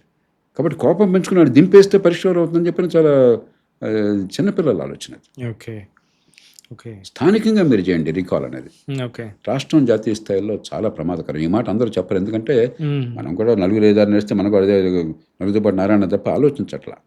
ఒక నిర్ణయం చేస్తే పర్యవసానం మంచిగా చెడు ఆలోచించకుండా గుడ్డిగా ఆవేశంతో ప్రవర్తిస్తే మంచి కంటే చెడు ఎక్కువ జరుగుతుంది. Sir, if you want to ask public one question to question themselves, అది ఏమై ఉంటుంది సార్? నేను ఒక్కటే కోరేది, మనందరం ఉన్నది మన పిల్లల కోసం, మన కుటుంబాల కోసం. కాబట్టి మీరు రాజకీయాన్ని గురించి చూస్తున్నప్పుడు వాడి కులం ఏంటి, వాడి మతం ఏంటి, ఎందుకే అది కోరుంటుందో మనకి, వాడి ఊరేంటి, వాడి నీకు బంధువా, వాడి వర్గమా, దీనిలోకి వెళ్లకుండా నా పిల్లల భవిష్యత్తు ఏంటి, నా పన్ను డబ్బులు ఎక్కడికి పోతున్నాయి, ఈ 2 ప్రశ్నలు మిమ్మల్ని మీరు వేసుకోండి. మేమంతా పెరిగినాడు 60 ఏళ్ల క్రితం, 70 ఏళ్ల క్రితం, నిజంగా ఇప్పటికంటే చాలా పేదరికం ఉన్నది. కానీ ఆనాడు 3 ఇవాళ లేనివి గ్రామాల్లో ఉండే, ముఖ్యంగా గ్రామాల్లో. ఓకే. ఒకటి, కులాలు ఉన్నాయి. కులాలు 60 ఏళ్ల క్రితం లేదంటే మూర్ఖులం కదా మనం, ఖచ్చితంగా ఉన్నాయి కదా. కానీ కులం ఉన్నా కూడా కులాల మధ్య సామరస్యం ఉండేది. ఓకే. కలిసిమెలిసి ఉండేవాళ్ళు. కులతత్వం ఉంది, ఓకే, దానిలో అనుమానం లేదు. నీ కులం ఏంటని అడిగేవాళ్ళు, మామూలుగా అడిగేవాళ్ళు. ఇవాళ కులం ఏంటంటే కొంచెం నామోషి. కానీ ఆనాడు మామూలు అడిగేవాడు, సహజం అది. ఓకే. పేరు అడిగినట్టు. కానీ హ్మ్. ఒక సామరస్య వాతావరణం ఉండేది. ఓకే. ఇవాళ కులమే కాదు, కుటుంబం కూడా ఈ పార్టీ, ఆ వర్గం, ఈ పేరుతో, ఈ కులం పేరుతో ఊళ్ళు తన్నుకు చూస్తున్నారు. ఊళ్ళో మీరు వెళితే వీడు ఒకటి చెప్తాడు, వాడు ఒకటి చెప్తాడు, వాడికి వీడికి పడదు, అంత గందరగోళం అయిపోయింది. ఈ రాజకీయం చేసిన పెద్ద పొరపాటు ఏంటంటే సమాజంలో విభజనలు పెంచింది. రెండోది, ఆనాడు పేదరికం ఉన్నా కూడా స్వావలంబన ఉండేది.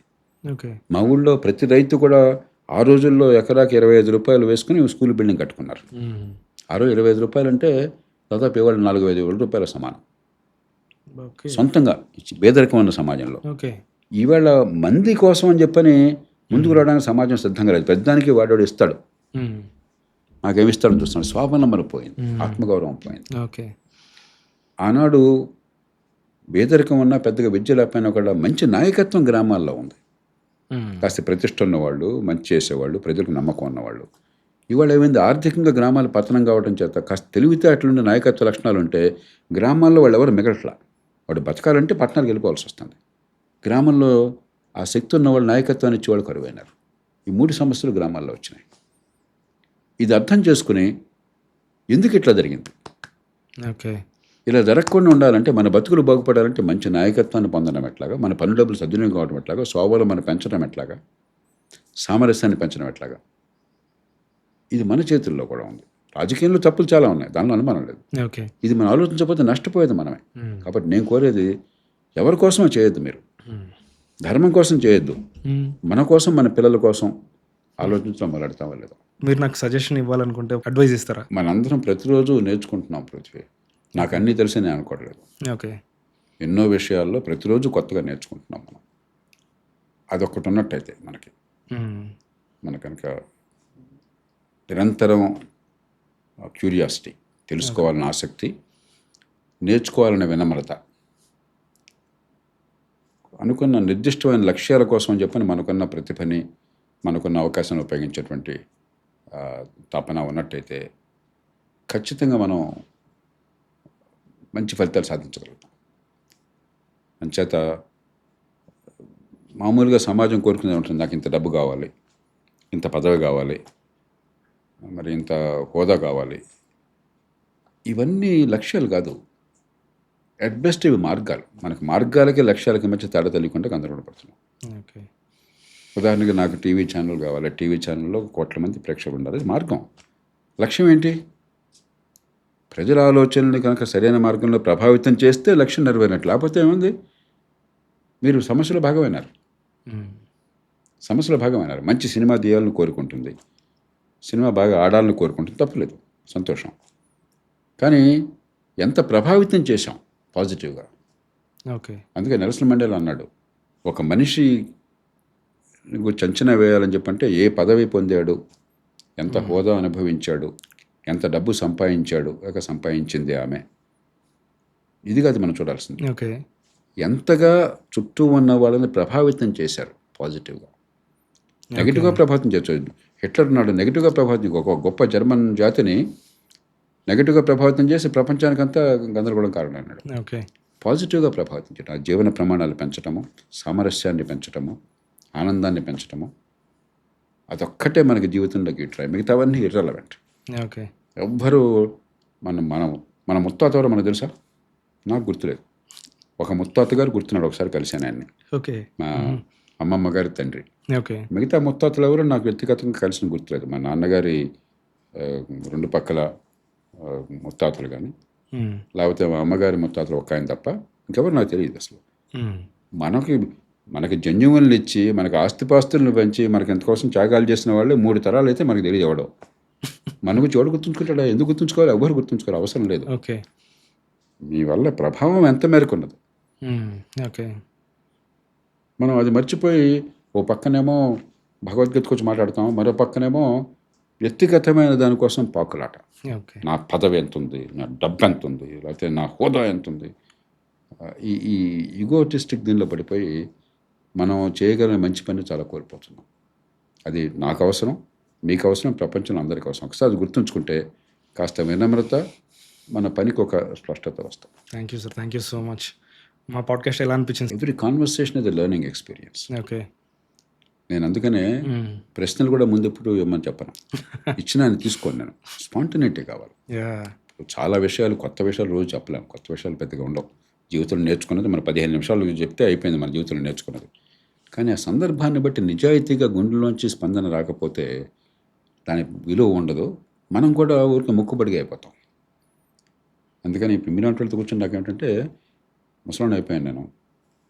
అట్లా కనపడట్లేదు సార్. అంటే మనసు అంత మాలిన్యం లేకుండా ఫ్రెష్గా ఉన్నా కూడా వయసుకి ఒక ఉంది కదా, తప్పదు కదా.